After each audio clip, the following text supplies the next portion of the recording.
1, 2, what's up? What's up? Osiris here, stuck in the middle. Back at it again. Of course, of course.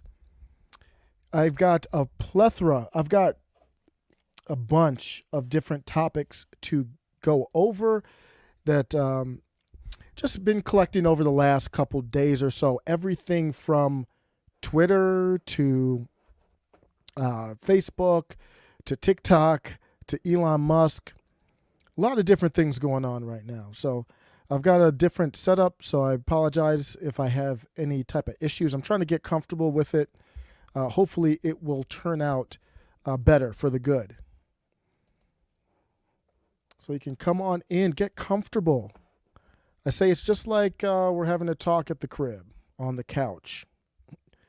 Earlier, you can check out my channel here. Earlier, I talked about the Disney response. I think, in my opinion, it was a response to the Don't Say Gay bill. I won't be talking about that too much here on this one, but if you are interested in that, that's a hot topic. Very interesting topic, I think, too. Let me set myself up here a little bit. It's an interesting topic that I won't be going into, but if you're interested, you can check it out. What's up? B. Deering. B. Deering's getting in early, already talking about the TikTok versus Facebook. I will get into that topic here.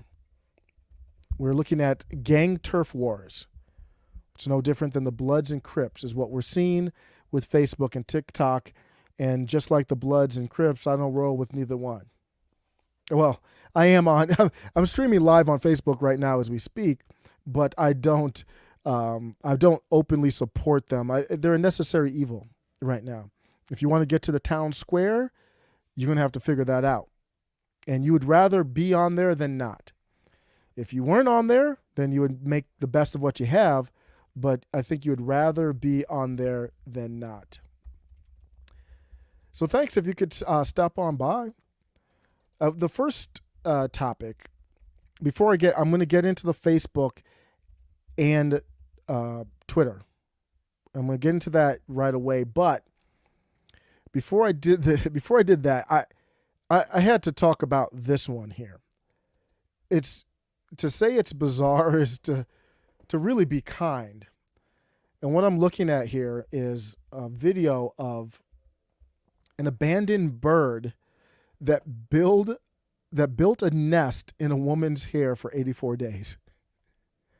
I would say that's probably unhealthy. A woman named Hannah Bourne Taylor let a bird build a nest in her hair for 84 days, claiming the finch was abandoned by her flock. Times Now News reported this story went viral. That's how I figured it out and picked it up. She went viral after revealing how a finch, this is a bird, a little bird like a finch, built a nest in her hair for almost 84 days. She shared photos. There's a little video on YouTube I even saw. She said that she began learning about birds after she was unable to find work due to some issues. She rescued this bird that there was a bad thunderstorm in 2018. And in an interview with The Guardian, that's originally where I saw it. I just Googled it to pull up this article, but I actually saw it from The Guardian first. I don't know if they were the first ones. But Hannah said that the bird was abandoned and the bird's eyes were tightly shut and he was shuddering, too young to survive alone. She placed him in a cardboard box with tea towels mimicking a nest and stayed up all night researching how to care for him. I think that's a pretty cool story there. She said, as far as he was concerned, I was his mother. For the next 84 days, the fledgling lived on me. We became inseparable, she added. Raising him taught me how to live in the present and changed me forever. And when I first saw this story, and this is really what the video, I'm not going to even play the video that I saw on YouTube. It was just kind of weird, but you could see the bird in her hair and all that. And at first I was kind of like, man, the hair must have been kind of nasty and it's kind of a funny story. But my takeaway from it actually is the end where she was talking about raising him taught me how to live in the present and changed me forever. And you talk about faith And I know this might be going too serious with it, but you talk about faith and how things happen that you can't explain. Maybe you get fired from a job and then you find yourself and you get into the right industry or a better job, or something that looks like it's going to be bad happens to you, but then in the long run it's good. Or even if it's not good right now, you learn from it. I mean, what if the bird is, in a way, God speaking to her in an indirect way? I thought it was actually a cool story, thinking about it from that standpoint. What if it is? I mean, that's not a normal situation. I would actually guess that that's what that was. So I actually thought it was a positive story. So I wanted to share that one before I get into a lot of ugliness, because it will get ugly. We're going to talk about Hunter a little bit too. So, as you know, when Hunter comes up, things tend to get greasy, I would say. What's good? And those little stories give me time to kind of check out this chat. Hopefully I'll be able to read the comments a little bit better. Casual Ghost says, if it lasts long enough for me to get back, I'll hop onto the stream. All right, cool. Thank you for considering it. Casual Ghost was in the stream earlier too. Appreciate you. TikTok versus Facebook. If Facebook paid a GOP firm to malign TikTok, we are now in social media turf wars. Facebook is the older athlete that's getting phased out. Facebook is kind of like Michael Jordan on the Wizards. It's time for him to get dunked on now.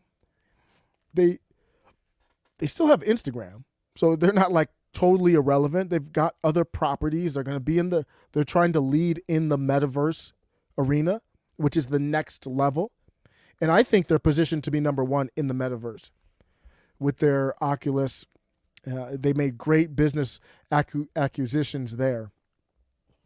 But their Facebook platform is a dinosaur, you could say. And TikTok is that young, upcoming Allen Iverson crossing over Jordan. They're the young Blake Griffin. They're the young ones coming in, dunking on heads. They're Zion Williamson before the cheeseburgers. They're coming in. They're doing 360s off the glass, in between the legs, dunking, and Facebook's looking like this is a young man's game. I don't know. What do you want us to do? We try to copy them. We try to just straight up just copy them. That is just one of the lamest things. I like watching people and learning from them. I've been influenced by a lot of the first influencers for me are like radio personalities, but then now recently podcasters and YouTubers. But I'm not copying anybody. I got to do me. Facebook's having problems. Facebook, the firm Targeted Victory, this is who Facebook paid the money to, pushed local operatives across the country to boost messages calling TikTok a threat to American children. Dream would be to get stories with headlines like "From Dances to Danger," one campaign director said. Thinking critically through this, and we got a new sub alert. As we think critically through this, if we have a new sub here, we probably have somebody who thinks critically. Thank you. Burn in Miles. Appreciate you. When you talk about supporting creators or people on YouTube, man, money is not the only way. When you give a shout out like I'm a new sub and stuff like that, I can't even express how much that means. Thanks for stopping by. So thinking through this critically, it's very similar to the Russian misinformation or disinformation. They said the Hunter Biden laptop was Russian disinformation. So my question is, I don't know what your definition of malinformation, disinformation, misinformation is. Is the story true or not? So Facebook hired this firm to smear TikTok. And this is not from me, allegedly through the Washington Post. So my question is it true or not? I mean, it's dirty that they hired someone to smear. Same with Hillary. If Hillary got the dossier, I'm going to talk about that later too, and the dossier was true, then I would care about that tape where they had the golden space showers going on. I would care a little bit more. it was phony, it was fake. That's why I didn't care. Same here. So my question is this stuff true or not? Going through it a little bit more.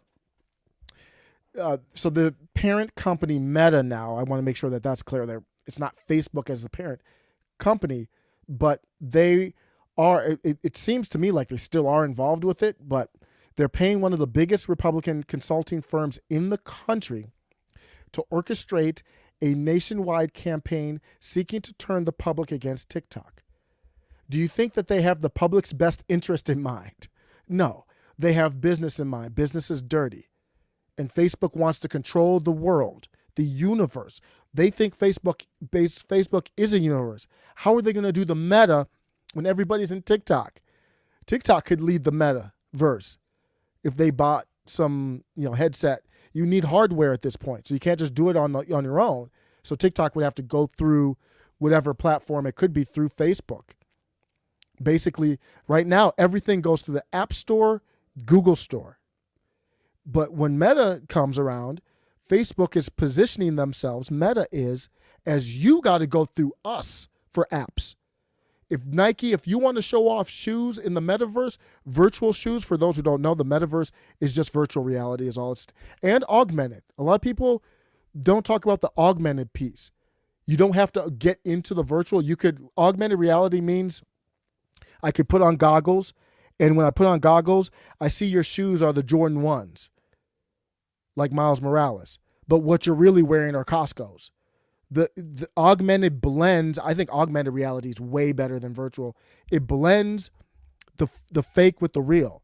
I mean, you could do cool stuff like going to a woods, putting on augmented headsets, and play Call of Duty in the middle of the woods anywhere.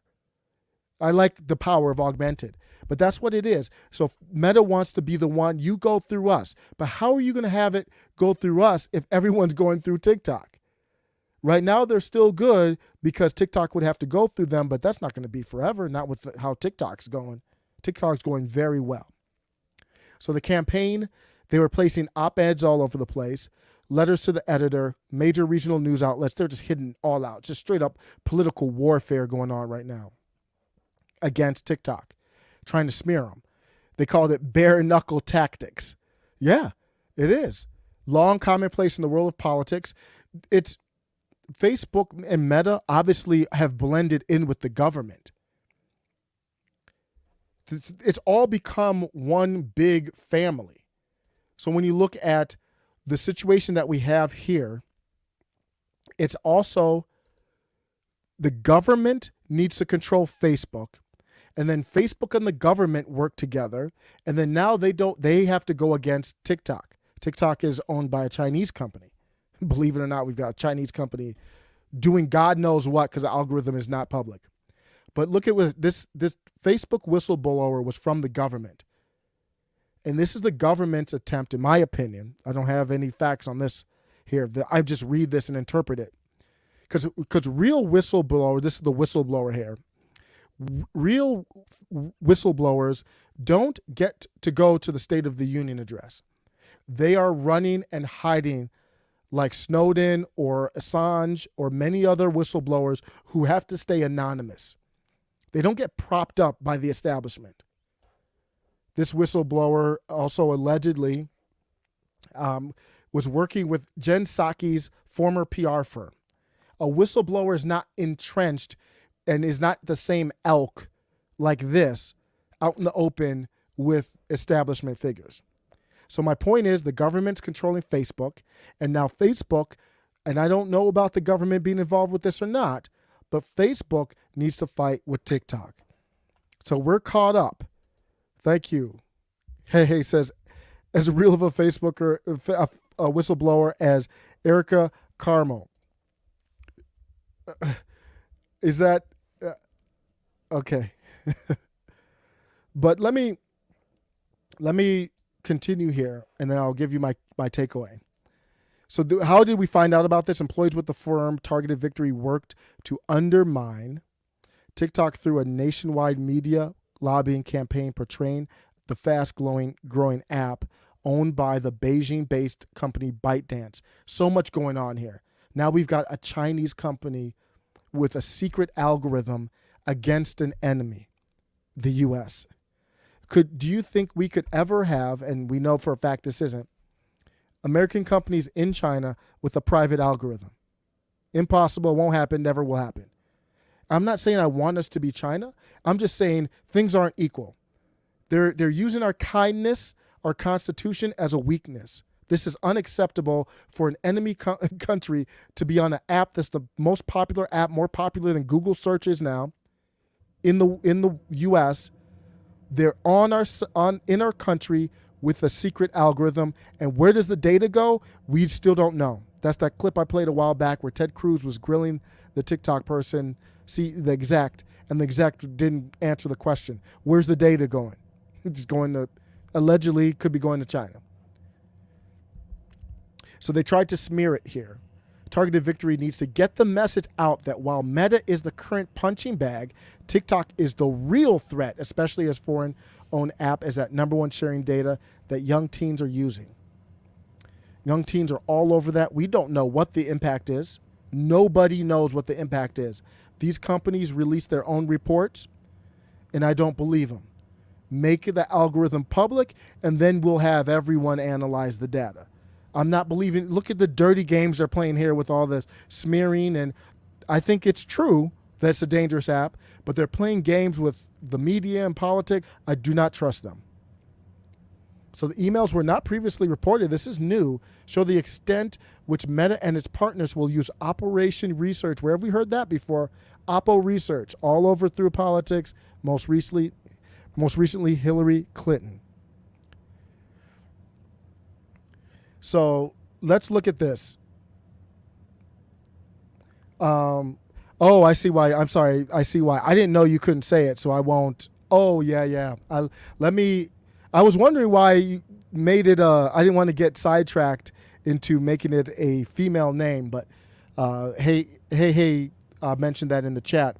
I won't mention the name because I don't know what the rules are anymore. They'll just put down the stream for anything.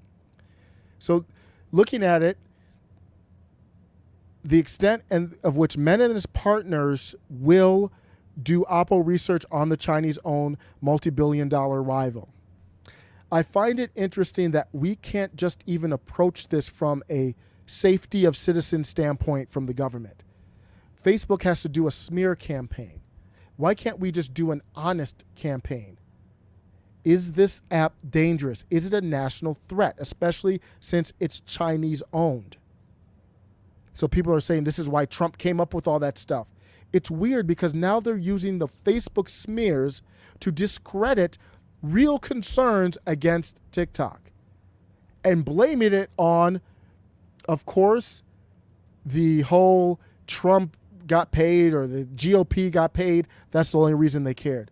And nobody's going through it and saying, oh, look, it's actually a sign that there is maybe some truth to this. Targeted Victory declined to reply when asked. I'm going to end with this here. Elon Musk was talking about an alternative to Twitter. And in that, he mentioned that the algorithm needs to be open source. That's just the same way as me saying it needs to be public. I don't think it needs to be open. Open source might solve it. I'm not as knowledgeable in that. I know open source is what we want for our elections as well, so anybody can see the code. We see what it's doing. But I go a step further than that, and I say that it should be publicly owned. I have a video a while back on my channel where I went through my actual takes and reasons for why I think it is private. I think it is public property. It should be a public utility because it's gotten that big. Minds is one of the places where I'm at. Minds tweeted, some people want to delete Facebook for censoring too much. Other people want to delete Facebook for not censoring enough. Either way, a lot of people want to delete Facebook, so that's good. I just wanted to give a shout out to Minds. I'm on Minds. I upload on there. It's impossible for me to be in the chat on every single social media site, but I do think Minds is a really good site. It took me a while to get used to it. It's like a hodgepodge of, it's almost like Google Plus, the old Google Plus locals plus, video. So it's almost like Twitter. It's like a mix. My take on Elon Musk getting involved, because he did talk about getting involved. My take on him getting involved is that I would like him, if he does get involved, he's got to be a disruptor. I don't want him to buy Twitter. I want him to do better, bigger, more innovative things with him and his team, whoever he would handle. He's already thinking about it. I think he's serious.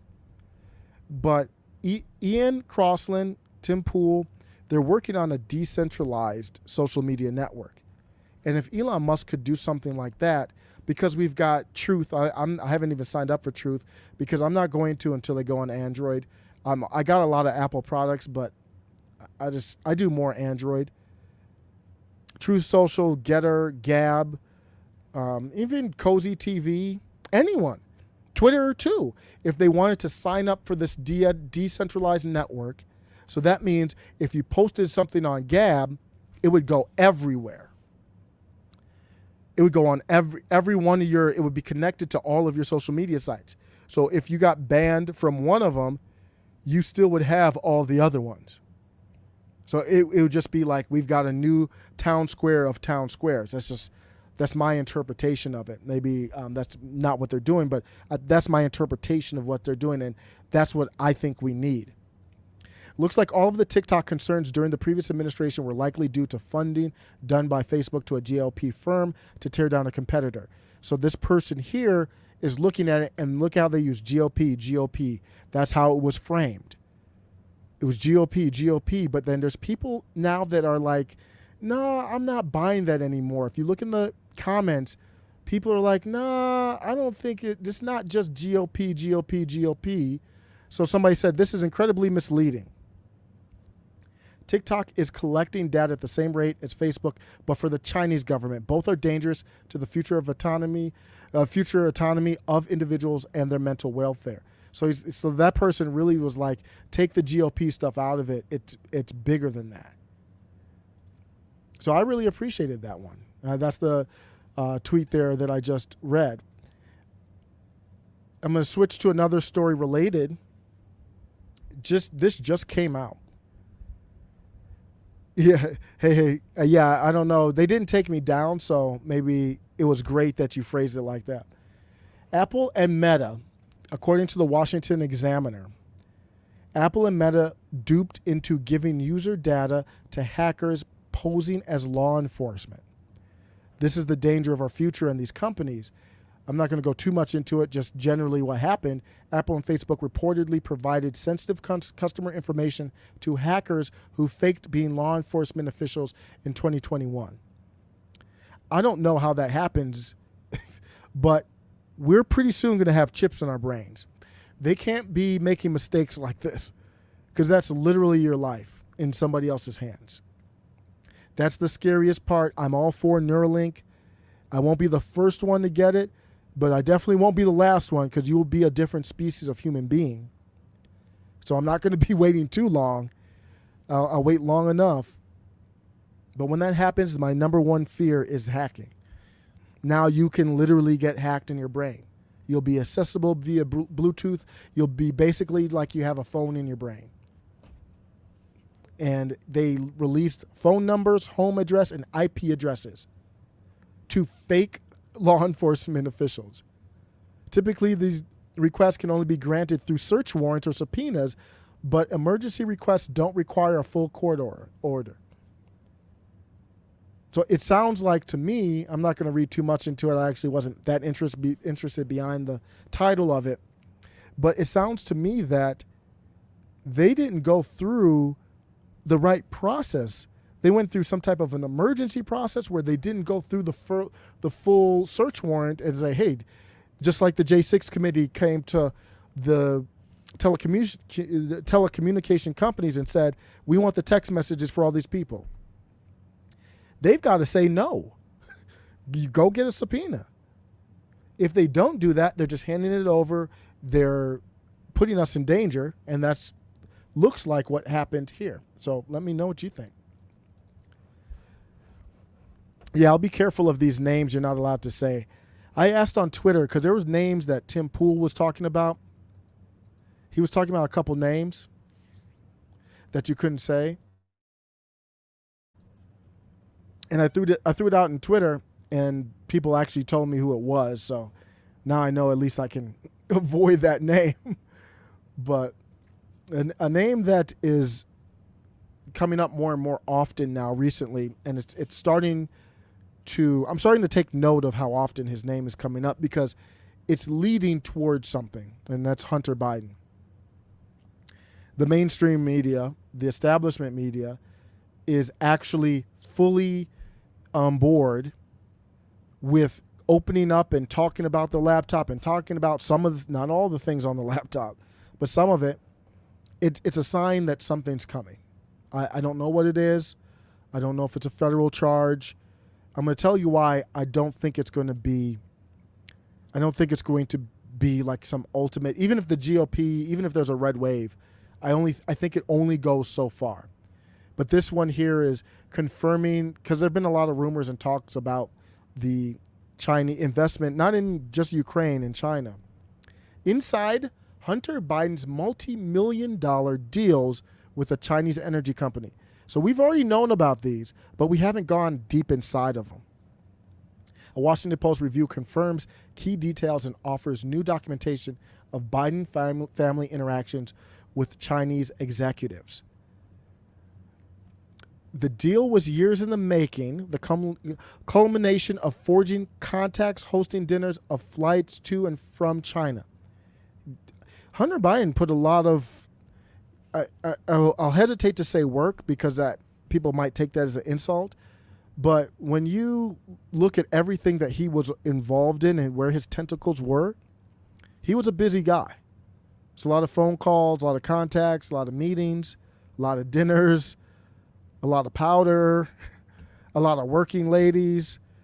But it is what it is. I mean, Manchin Cawthorn told us about it, right? He just said the quiet part out loud. He's like, they just do the O's in the snow.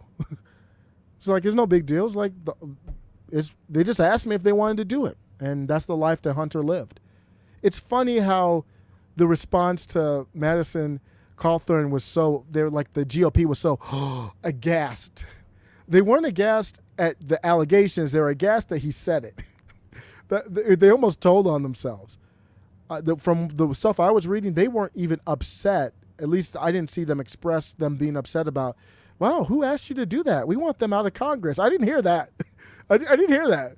They were like, boy, would you shh. They were like, are you a rat? We asked you to come to the party, not tell everybody about the party. And then we know Hunter, like, I mean, he's not an elected official, but you know, he gets down and knows a lot of people. So after all these business dealings, this is August 2017. So we went back to Ukraine when Biden was vice president. Now we're in 2017. I mean, this dude was busy, man. But you know what? That lifestyle is expensive, man. What's a key go for nowadays? I don't know. I watch Tommy, so I don't know. They're on some new stuff. I don't even know what a key goes for right nowadays. You could ask Hunter. Signatures were quickly signed, and one from Hunter, the other from a Chinese executive named Gongwen Dong. Anytime China's involved, that means the Chinese government the CCP is involved. It's not possible to have business dealings with a Chinese executive without the CCP being involved. It's just not happening. And trust me, if they weren't involved to begin with, they got involved at some point. That is totalitarianism. They do not play.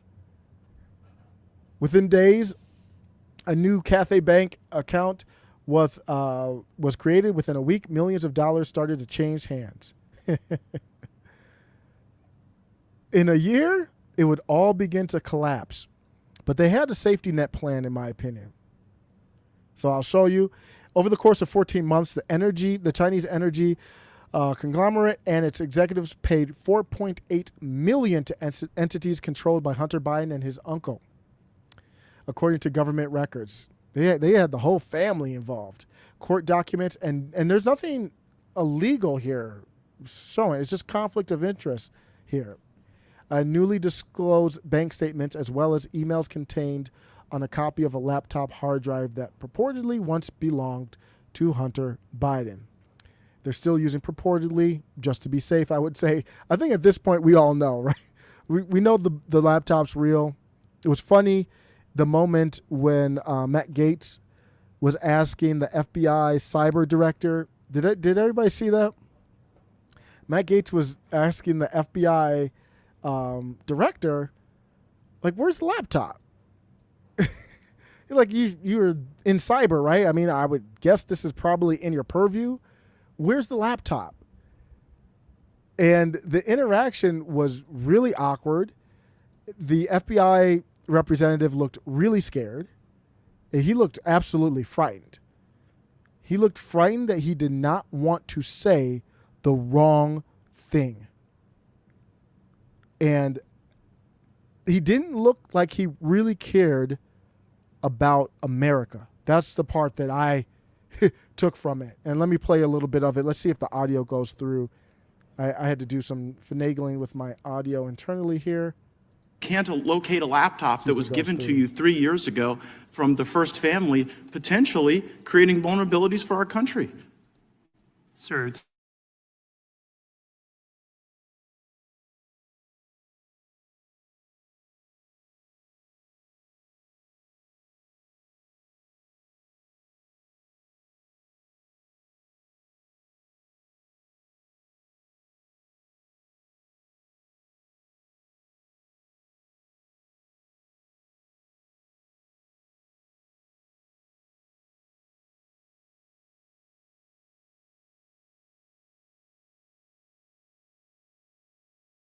to deal with the questions that you're asking. Has anyone at FBI Cyber been asked to make assessments whether or not the laptop creates a point of vulnerability?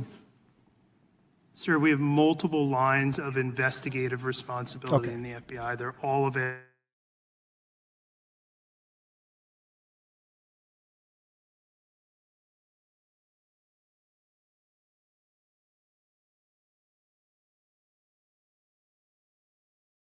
Hunter Biden laptop gives Russia the ability to harm our country? Sir, again, Wow, we I'm can getting do this audio on back my and end. forth for the next. I don't have any information about the Hunter Biden laptop or the But investigation. should you?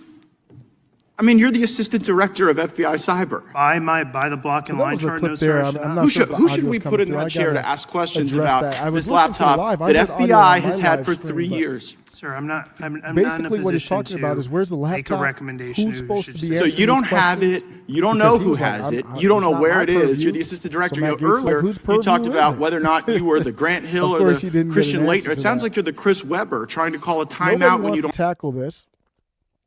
But now you're seeing the articles in all the mainstream media outlets. Here's where I'm going to end with this. That Hunter Biden, the Biden family, they are not stupid. Do not think that these people, so they're weird. Like they were involved in some weird family, at least for me, you know, woman being with the brother and then another brother is just weird. But they're not stupid politically. And there was a story where the story that I talked about the other day where Hunter Biden, the big part of the Ukraine thing that opened my eyes up was I didn't know that Hunter had any dealings with the DOD, Department of Defense. That says a lot. He had dealings with the department, well, a contractor of the Department of Defense. That's the saving grace. Do you think that the Bidens were involved in all that stuff and didn't think it could go south? So I tweeted, the Biden family are stupid. I should say is stupid probably. The Biden family is stupid and weird in many aspects of their life, but they know politics. They know the Department of Defense had to be on board in case things went south. Because of that connection to the DOD, Hunter is untouchable. Nothing's going to happen to him. I don't care if you have Marjorie Taylor Greens in every seat of the House and the Senate. Nothing's happening. because he's connected to the DOD. It's also the saving grace for Elon Musk. Elon Musk is anti-establishment. There are tons of people who want to take him down. Very powerful people. And the saving grace, in my opinion, I haven't even seen anybody else say this. So maybe I'm wrong. Because if I'm the only one saying it in my basement, then maybe it's probably a good sign I'm wrong, but I'm just going to hold on to it until somebody proves me wrong. Elon Musk is tied to the Department of Defense. He's the number one guy in the world on space. So you want him on your team, whether you hate him or not. The Department of Defense needs him for defense. I mean, that's getting even more important with the China and Russia stuff. Russia's like great in space. And space is becoming an issue. They started to make fun of Trump because he did the Space Force. It was very important, actually, as a defense. And I'm not a warmonger, but you can't have China with the ability to knock out GPS satellites, or Russia, and we don't have the ability to do something else.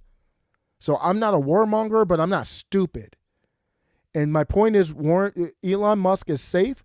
No one's taking him down because he's tied to the DOD and thus, in a way, the deep state. Same with Hunter Biden. And Hunter Biden, in the memo, these are the emails that came out. As promised, I prepared to attach the memo, which provides an overview of Metal Biota, our engagement in Ukraine, and how we can potentially leverage our team networks and concepts to assert Ukraine's cultural and economic independence from Russia and continued integration into Western society, her memo read.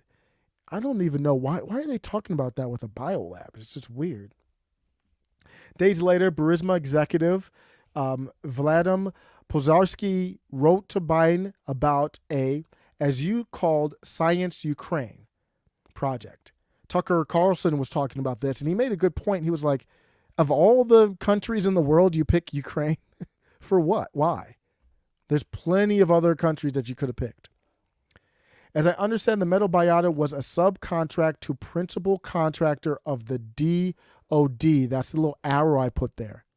That's when my eyes got big, like, whoa. You're not doing anything to him. It's not going to anything significant. You could get him on some minor tax stuff or something like that, but you're not getting him on, because to get him on something big, you would have to uncover some stuff in the DOD. And that's just that. And all they have to do is say, you know what, Marjorie Taylor Greene or whoever else, this is in the interest of national security. Let me know what you think. That was my biggest takeaway from the Hunter Biden thing, is how they were so smart to cover themselves with that. So he's tied into the DOD. You knew they had to have a safety plan. They weren't going to do all this stuff and say, if it goes south and people say it's corrupt or whatever, and there's hearings and stuff, what are we going to do? That's what we're going to do. Great. It was a great idea. Smart. Space Force is for cyberspace. Yes. Sarah and the Darren Monier, thanks for stopping by again. Casual Goats, healing of Earth could be possible if we just left. That is a great quote. That is a great quote. That's a quote from like The Matrix, where one of the Agent Smiths, had that infamous scene.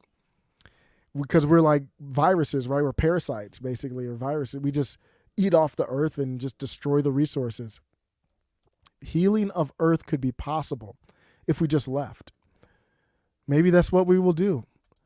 Hunter is not Elon. They will turn on Hunter in a minute. Okay, I could be wrong, but and maybe the ties to the DOD, I don't know how deep the ties are, but you don't really have like itty bitty ties to the DOD, right? I mean, if you've got ties to the Department of Defense, you're knee deep, probably shoulder deep in with the Department of Defense. So I don't know how you get Hunter without digging into deep state stuff that they'll just say, nah, you can't do this behind the scenes. Isaac Hull, what's up? Friend of show. The biolabs are like the city dump. They're not here. Yep.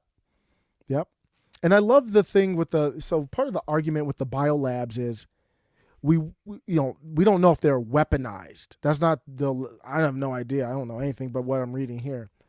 But some of the argument is that they were working on pathogens potentially, And we're not working on them to weaponize them. We're working on them to defend ourselves in case they're weaponized. That's just a circular argument, I don't know if that's the right term, but that doesn't make any sense. It's like saying, I'm working on a nuclear bomb just to see what a nuclear bomb looks like in case somebody else is working on a nuclear bomb. So you're telling me you're working on a nuclear bomb, right? So just tell me what you're doing, if that's the case. I don't know. I'm not claiming to know. I only read these articles. Isaac Hull, thank you for the comment, sir. There's a tax that's happening to people that is unlike any other tax we've ever seen. I've ever seen, maybe in 40 years or so. This is did you know that U.S. households are facing a $5,200 tax this year? What if we told you before the election? Now, I'm not going to blame this all on Biden. A lot of this policy passed even under Trump, but Biden's policies are clearly not helping, let's just say. But what if I told you it's going to be okay? There's only going to be a $5,200 tax on you this year. That's what inflation is. And Bloomberg, I respect this. Bloomberg, the pro-establishment rag, they actually called it an inflation tax, and they presented it in a way that was easy for the common person. Like, I'm not an economist, for me to understand. Yes, that's what it is. Inflation is basically another form of tax. It's a little different than a tax, but is effectively, to the pocketbook of the common person, that's what it is. And that's where we are. It makes me wonder, before I get into this, are they throwing Biden under the bus? Are they not happy with his not doing enough warmongering in Ukraine? I think Biden should announce he's not running now. It's over. He's not running. It's done. We all know that. We've known it for quite some time. His approval ratings are going down in the gutter even more. How long are they going to wait? I don't know what they're waiting for to announce it. I mean, even the establishment rags, Bloomberg donated millions of dollars on Biden's behalf to win. They're turning on him with the Hunter stuff and this. You can see that clearly. I think they're trying to tell him, I'm going to get into the story. I'm digressing here, but I think they're going to try to tell, or potentially, I don't know, tell Biden, your time is up. Kamala should have made the move already. We know she doesn't have the political capital to, but she's right. It's time to go. So we'll see. If I'm right, the next step will be to see glowing articles about Kamala Harris. How she's ready, how she's changed, how she's stopped the awkward laughter, how she's actually preparing for stuff nowadays, how she's so much better, how everybody quit her team, or a lot of people quit her inner circle, but now she's got the right inner circle. If you start seeing those articles, boom, it's a wrap. Biden's gone. It'll be a resignation or 25th. I think you want to let Biden, you just want to give him the chance to resign. Say that there's a health issue, or I want to spend more time with my family. Just, I don't need to see him in disgrace. Just step aside and gracefully step aside. I digress. This is the tax, like a tax I've never seen on the middle class, because the upper class can afford this. $5,000. What's $5,000 to a rich person? Ain't no big deal. I mean, it's a percentage of your income, but still. Paying more. Inflation means the average U.S. household has to expend an extra $5,200 this year. Projected inflation tax for 2022. Man, that is framed very negatively for Joe Biden. So I don't know who Andrew Husby is and Anna Wong, or I don't know who they are, but that's not framed in a Biden-friendly way. So hey, take it for what it is. But when you look at it, the average $5,200, that's what you're seeing in this chart here. Inflation means the average household will have to spend an extra $433 per month compared to last year for the same consumption basket, according to estimates by Bloomberg Economics. The excess savings built up over the pandemic and the increases in wages will cushion those costs. Wait, what? I don't remember reading that part. The excess savings built up over the pandemic and increases in wages will help cushion those costs. I don't know if I'm fully buying that part. And allow spending to expand at a decent pace this year. But accelerated depletion of savings will increase the urgency for those staying on the sidelines to join the labor force. And I thought I read that most people don't have more than like a month of savings, though. So maybe I'll have to research that. And the resulting increase in labor supply will likely dampen wage growth.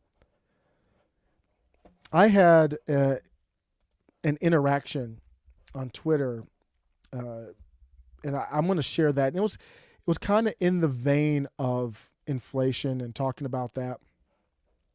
I'm really upset that I'm not getting my audio right. I know how to get it right when I share it straight through StreamYard. So let me stall for a second while I want to get this video from Rational National.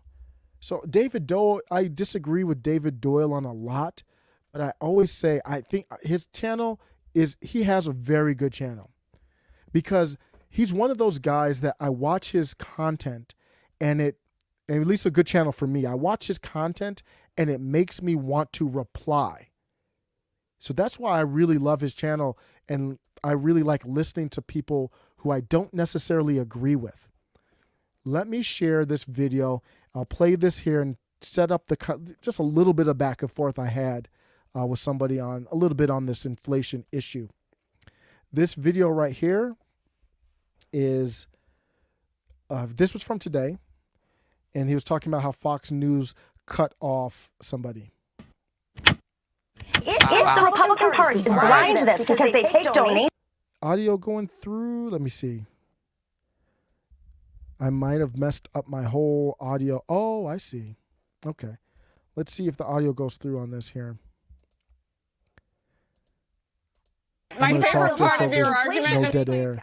The wonderful Nomiki Konst was on Fox It usually News, takes a little bit, where like she 2 was minutes. So let me talk over it. twice while because I hate discussing going the back and power like, of oh, I got like corporations. 2 minutes of dead air. That's So like there's death. a lot more to this clip. I'm going to correct some of the 30 seconds of dead air. misinformation coming Good, from the other good. guests Thank you. Let after me this bring it back and let David Doyle take it over for a second. This is going to be what I'm going to reply to set up our conversation. Thank you. If the Republican Party is blind to this because they take donations. My favorite part of your argument, Nomiki. The wonderful Nomiki Konst was on Fox News, where she was interrupted twice while discussing the power of corporations. So there's a lot more to this clip. I'm going to correct some of the misinformation coming from the other guest after this clip. But first here, look, I watched the entire segment. It's about 4 minutes long. The only time Harris Faulkner, Fox News host here, the only time she interrupted is while Nomiki was talking about the power of corporations over politics. Check this out. Biden's approval on the economy also at an all-time low, with just 33% of people approving of its handling by Biden. 38% blame the president for rising inflation, which hit 7.9% in February. I'll come in reverse order. Matt. No, again, that's a huge, huge issue. And as you mentioned before, his numbers among Latinos and African Americans is also troublesome. Look, Republicans have made. That's a little cringe for me going through the identity stuff. I know he's talking about it from polling, but they're talking about the handling of the economy, inflation. He's saying Biden did terrible. I'm going to go through to find Nomiki Konst where she started talking here. Nomiki. Well, I got to hand it to you, Matt. Your jujitsu, your communications jujitsu is amazing. The fact that you mentioned 2014 is the last time Republicans did better.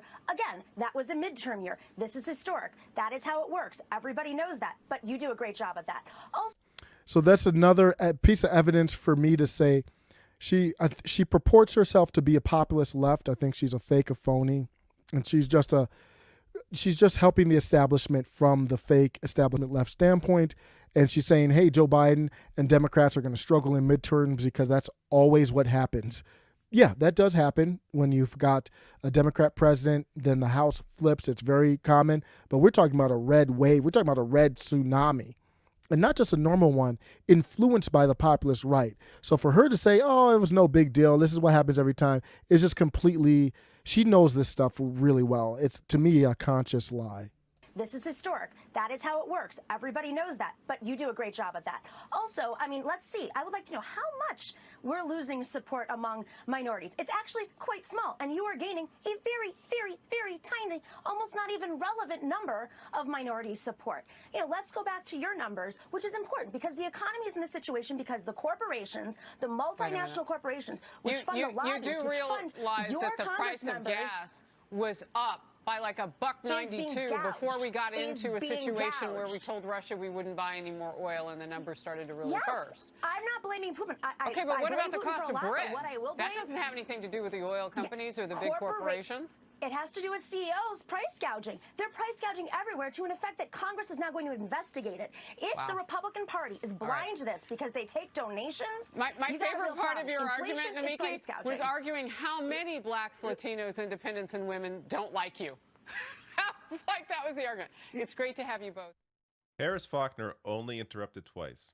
Once when Nomiki was talking about how gas companies are gouging people, which they are. I will show you that, the proof of that in a second here. But also when she was talking about the power of corporate donations. And then, you know, both times Harris Faulkner tries to redirect the conversation to something else. It's truly incredible just to see right in your face. So the case that she is making is she's basically saying inflation's not a thing. The economy's being handled well. It's corporations that are price gouging. I'm open to that conversation. I am absolutely open. Tell me more. Fox News there defending fossil fuel companies price gouging you. So first, before I do anything else, credit here to Case Study QB for clipping this bit out. But this on oil versus regular unleaded gasoline. So this is the cost of, so this came from the White House, which, by the way, I did a video on this criticizing Biden for not doing enough. He could be threatening to nationalize this industry, which he is not doing. So you can watch that video for a bigger breakdown on this graph specifically. But just looking here, I mean, you can see as the cost of the price of oil went down, the cost of gas basically stayed the same. This is how these companies gouge consumers. So it's always on the come down. So they'll increase prices with the cost of oil, and then when it's tapering off, they keep prices relatively the same, slowly tapering off eventually, but relatively the same, so they can price gouge you as long as possible without you even realizing it. Meanwhile, they're blaming the market or blaming, you know, something else, but the evidence is... So that's where I'll jump in. And that's not proof of price gouging. Gas prices or oil prices are largely based on futures. And right now, the markets are completely unstable. So we need to see things stabilize. What he's looking at is over the standpoint. So when the oil prices dropped was March 9th, and his graph goes to, it looks like the 13th or maybe the 20th. I mean, that's not a long period of time. So let's see how that evens out. The reason why it looks unique right now is because we have a war going on. So it might be price gouging. It might. I'm not saying it's not. I'm just saying that's not proof. That's not proof at all from him. And then so I had this interaction. Let me share it with everyone here. With Nomiki just briefly on Twitter. And I'm gonna kind of show where I came from on it. So I went here and Nomiki tweeted, funny how segments have to end when you mention Republican corporate donors and their CEOs gouging, she meant gouging prices, gas included. Okay, so so what is this, just blanket everything's being gouged? I know it's on Twitter, but it's like, wow, is that a lot? Do we have proof of it? Like, where are we going with this? So I said, serious question, do we have proof of price gouging? So is it just big businesses, small businesses? I mean, there's a lot of different, I don't know why the people who pretend to be the populist left or the populist left seem to have problems with microeconomic basic understanding. And I'm not advanced level economics. I took micro and macro, and I feel fairly confident on the basic principles. On that, I probably could pass a basic test on it. But so I asked, well, what is she referring to here? So then I looked this up, and then someone else said a website that reviews products and services for small businesses. So now we're narrowing it down to small businesses. So you think small businesses are price gouging and not big ones? Or I don't know what they're saying. Reported that 56% of the 1,000 businesses they surveyed in November 2021 increased prices beyond inflation to boost profitability. I'm like, where's the receipts? I'm like, I replied to that. Anybody got links to it? I mean, what does that mean? How did you even find that out? Somebody replied to my tweet here. And I'm gonna look for that here. So I asked, is there price gouging going on? So she came in later on here. I apologize, I can't find it now. I tweet too much. I should have had this queued up, but I searched for it. I hope she didn't delete it. So she actually replied to me to say basically she's not going to do my work, the work for me. So here it is. She said to me, so I said, remember, I said, oh, it was right under there. I said, like, where's this coming from? So then somebody replied to me, Ferengi Trader, that's kind of cool if you listen to Star Trek.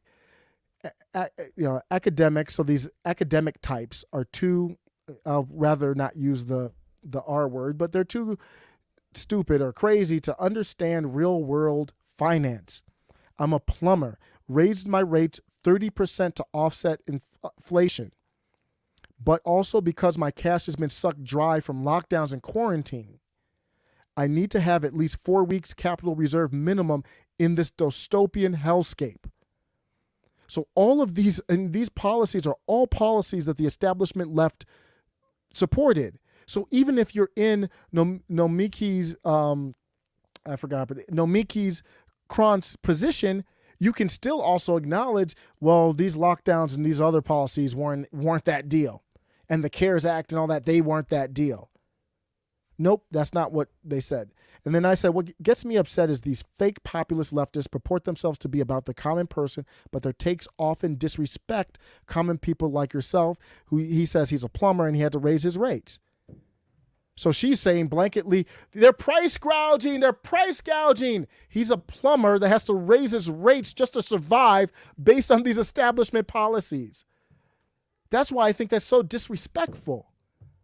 Like, if you got to narrow that down to, like, not even an industry, like a company. I don't even know how you would get proof of that. It'd be very hard. And I said, Nomiki is trying to cover for Biden by throwing common people under the bus. So then she said, dude, read the newspaper. It's not my job to send you news. In a different tweet, I was like, why am I doing more work to prove your receipts than you are? You're the one making the allegations of price gouging. So then I quote tweeted it here and said, that's a funny way of admitting you made allegations that you don't have receipts for.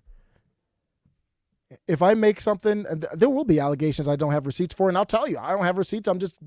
Here's the reason how I got here.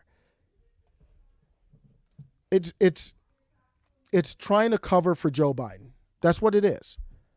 Then they go back to Trump and say it was under Trump. Yeah, it was under Trump. Trump actually didn't like the lockdowns, though, pretty soon after he got tricked into them, in my opinion, or whatever. If you think he really was into them, he was the only one in D.C. basically saying, like, I think we need to open up schools. We need to open back up for the business. Remember, they made him look like an idiot or a crazy person for saying that, and then now they're saying it was under him. It was his fault. They're doubling down on stupid, is what it is. I want to share this too. Allina Health is one of the largest healthcare providers in Minnesota. They saw 1 out of 4 COVID patients in the state. They received $190 million in CARES Act COVID funding. Despite this, Illini hospital admissions declined 13%, and they added no new beds for capacity in 2020. But they got that CARES money cash. So when the CARES money cash came out, and I don't want to knock the CARES money payments to normal people. I think there's problems before that I need to. But when that CARES money hit, Illini Health was like, we got that paper. We up in here now. Not just them. The PPP loans, one of the biggest scandals, the biggest frauds in our country that I can remember. The PP loan, biggest fraud in a generation. People abusing this PPP loan. It was crazy. Like if you were on TikTok or anything, people were getting all kinds of rides and stuff like that. Biggest fraud in a generation, the looting of COVID relief plan known as the PPP. The official in charge of COVID relief tells Lester Holt that programs like PPP were structured in a way that were an invitation to fraudsters. They bought Lambos, Ferraris, Bentleys, and Teslas. Of course, lots of Teslas. They got some Model S's out there. Yeah, that's tempting to get that PPP cash and get a Model S, huh? So there's all this fraud. I'm not going to read too much into it. Then there's unemployment fraud. I got stuff from family members where they said, hey, you're trying to collect unemployment? And we're like, people are like, what? What? No, I'm not trying. It was all fraud. All over the place. The numbers I heard was something like, look at this. That's on top of the 90 to 400 billion believed to have been stolen. So I am not blaming those little $1,200 paychecks to people. That wasn't the problem. If that was the only thing in the bill, I don't think it would have caused nearly as damage. But let me be clear, I was not for lockdown, so I didn't want any payments. If they did do the bad policy of lockdowns, then I said you would have to do payments. Otherwise, we're risking civil unrest in the streets. But maybe I was wrong. It's only $1,200 or whatever the different money was that was doled out, depending on what you qualified for. So before we get down to the payments to people, we got to look at the PPP loans. We got to look at the unemployment fraud. We got to look at the bailing out of BlackRock. I talked about that with the ESG videos. It's all tying in together. Money being doled out to your cronies and the hospitals. And these bills are not going to be looked at kindly in history. So when we look at that inflation, I'm going to tie it in and end it here. When we look at that middle tax inflation, this is what they said. So Bloomberg said U.S. households face $5,200 inflation tax this year. And they did this little ass blurb on it. Man, it was a journey to get here. Let me know what you think. Let me get to the comments. Hear what people are talking about. Doubled up audio now? Oh, shoot. Okay, now it works. Okay. I'm so scared about this audio stuff, man. I'm so shook about it.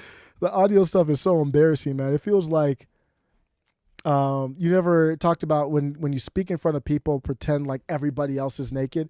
The audio stuff, it's almost feels like you're the only one naked.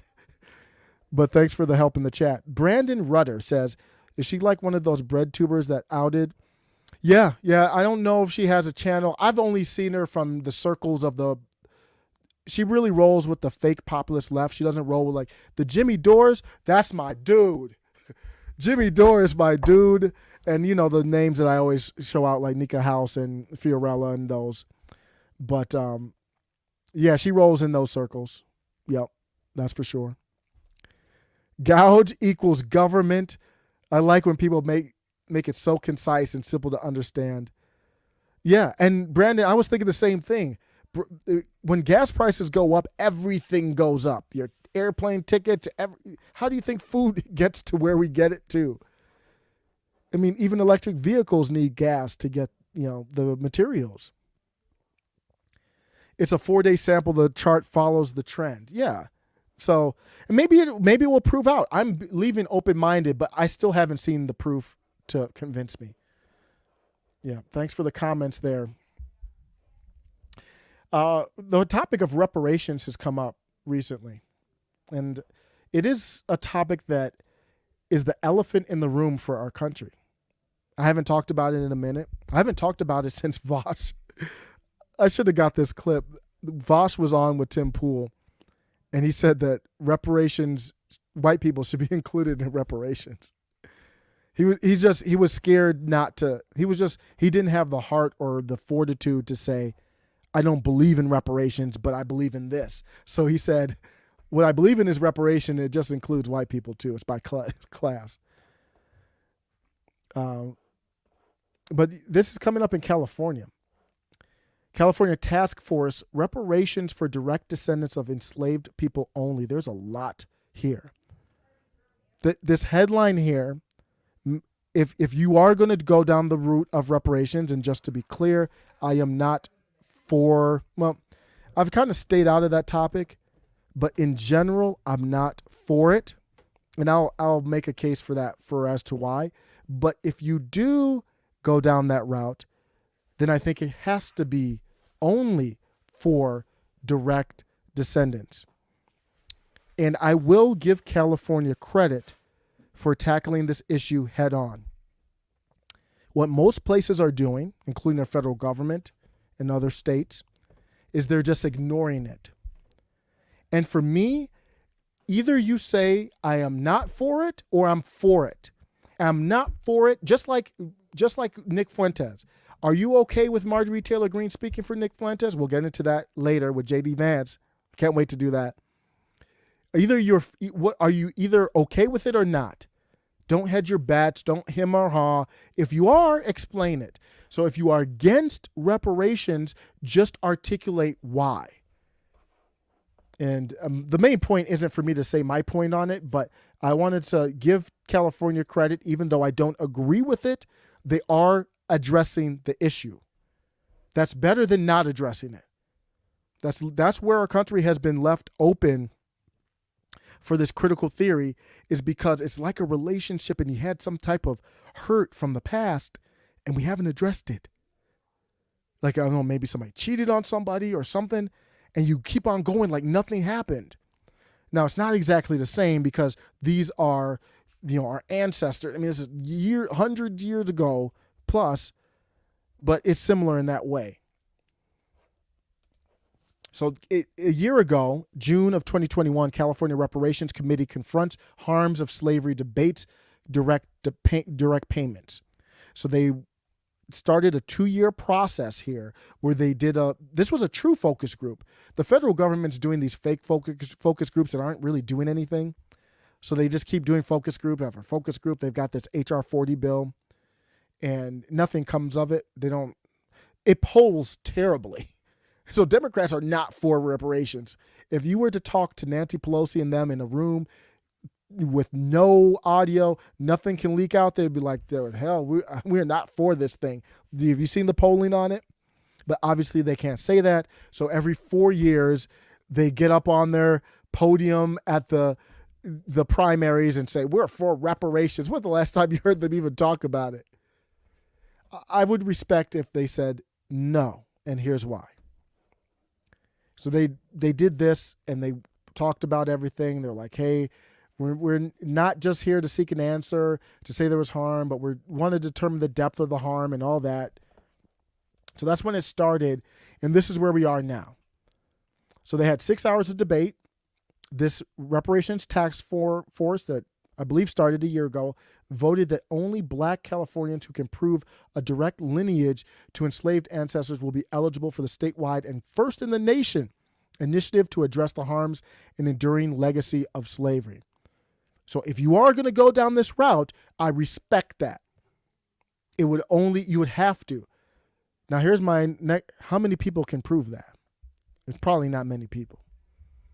So it will be interesting to see if people are hurt in California when they can't, or if they can't prove it, how that really works.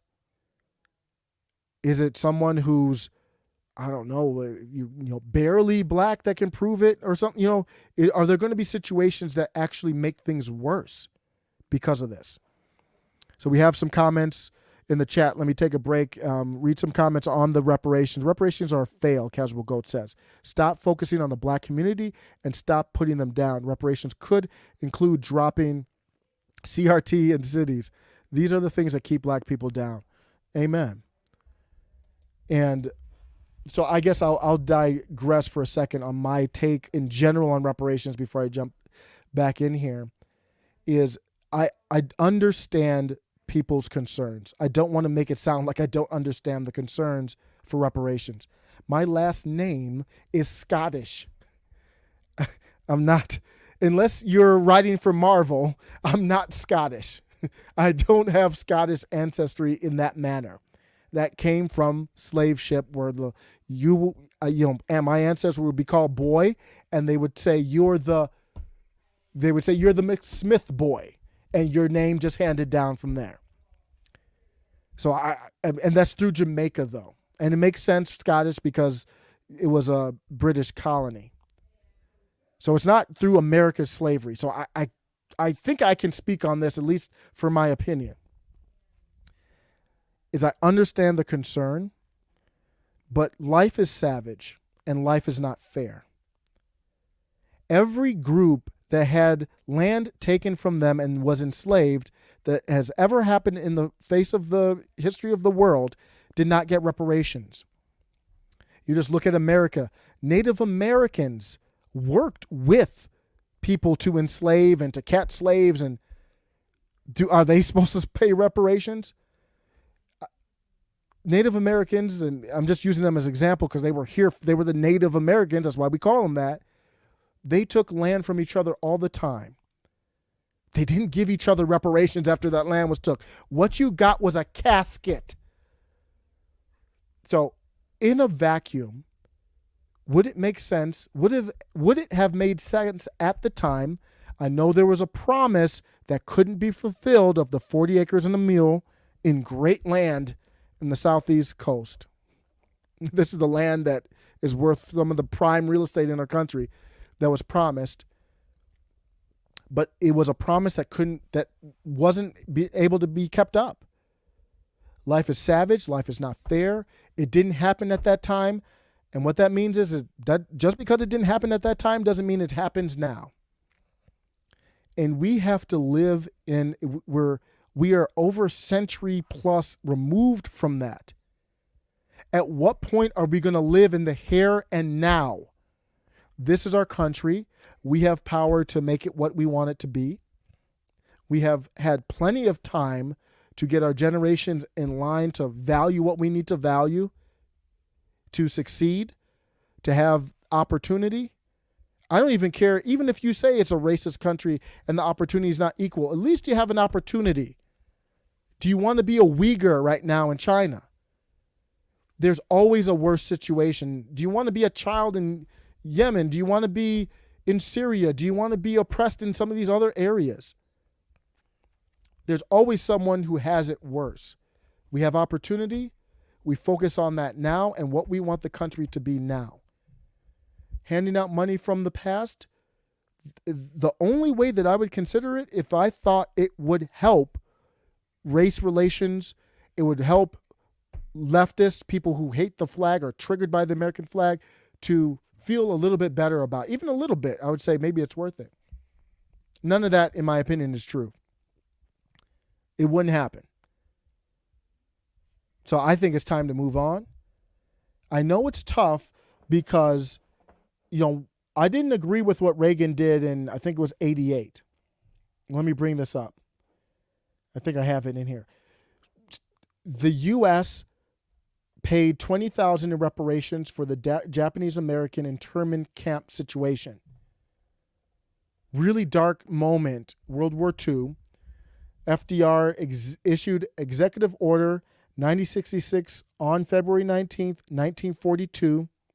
When you hear these dates in the 1940s, it's just like, obviously wasn't alive, but it's still triggering. 41, 42, 43. This order allowed for Japanese people to be placed in war relocation camps. And I thought, damn, how could we do that? How did that happen in America? Well, it's not that surprising now. We weren't that far away of it for the pandemic. And if it weren't for any laws or anything, I think half the country would like to do this with Trump supporters. Just my take. Maybe I'm paranoid or wrong. But that happened. And Reagan, let me search for it. I don't remember where it is.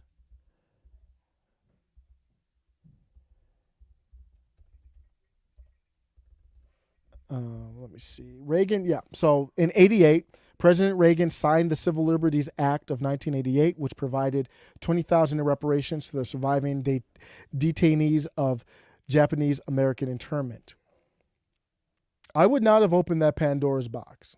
I do not agree with it, because if you do it for that if you are a person who supported it for that, then you would have to support reparation. Or I don't know, help me understand if you're in the chat, if someone, not you in the chat, but just hypothetically, if somebody, it would apply if you agree with this, if you agree with Ronald Reagan in 88 signing the Civil Liberties Act, providing $20,000 in reparations to surviving detainees of the internment camps, then why would you not support reparations for slavery?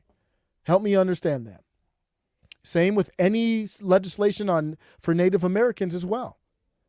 How could you support those and not support reparations for slavery? I don't understand the argument. Maybe there is one. I'm not, an expert in all this stuff. Maybe there's an argument I'm not seeing. Let me go back to the chat, see what people are saying about it. It is a topic that I think needs to be talked about more in our country. And we need to have honest conversation. I'm not for it. It's time to move on. Why are you living in the past not 200 years ago, but you're living in the past hundreds of years ago, like decades ago, 5, 6 generations ago? You cannot be living in the past like that. And I don't think it's something that should make you hate this country. You are this country now. The founding fathers just set the blueprint for you to take over. That's all that happened. And you keep going back to, and I'm just saying a hypothetical people keep going back to the past to excuse their hate in the present. Let me see what the chat has to say about it. Josh Weiser says, if you really think about it, with reparations after slavery and Jim Crow was abolished, was when slaves were granted their freedom under the Constitution. Yeah.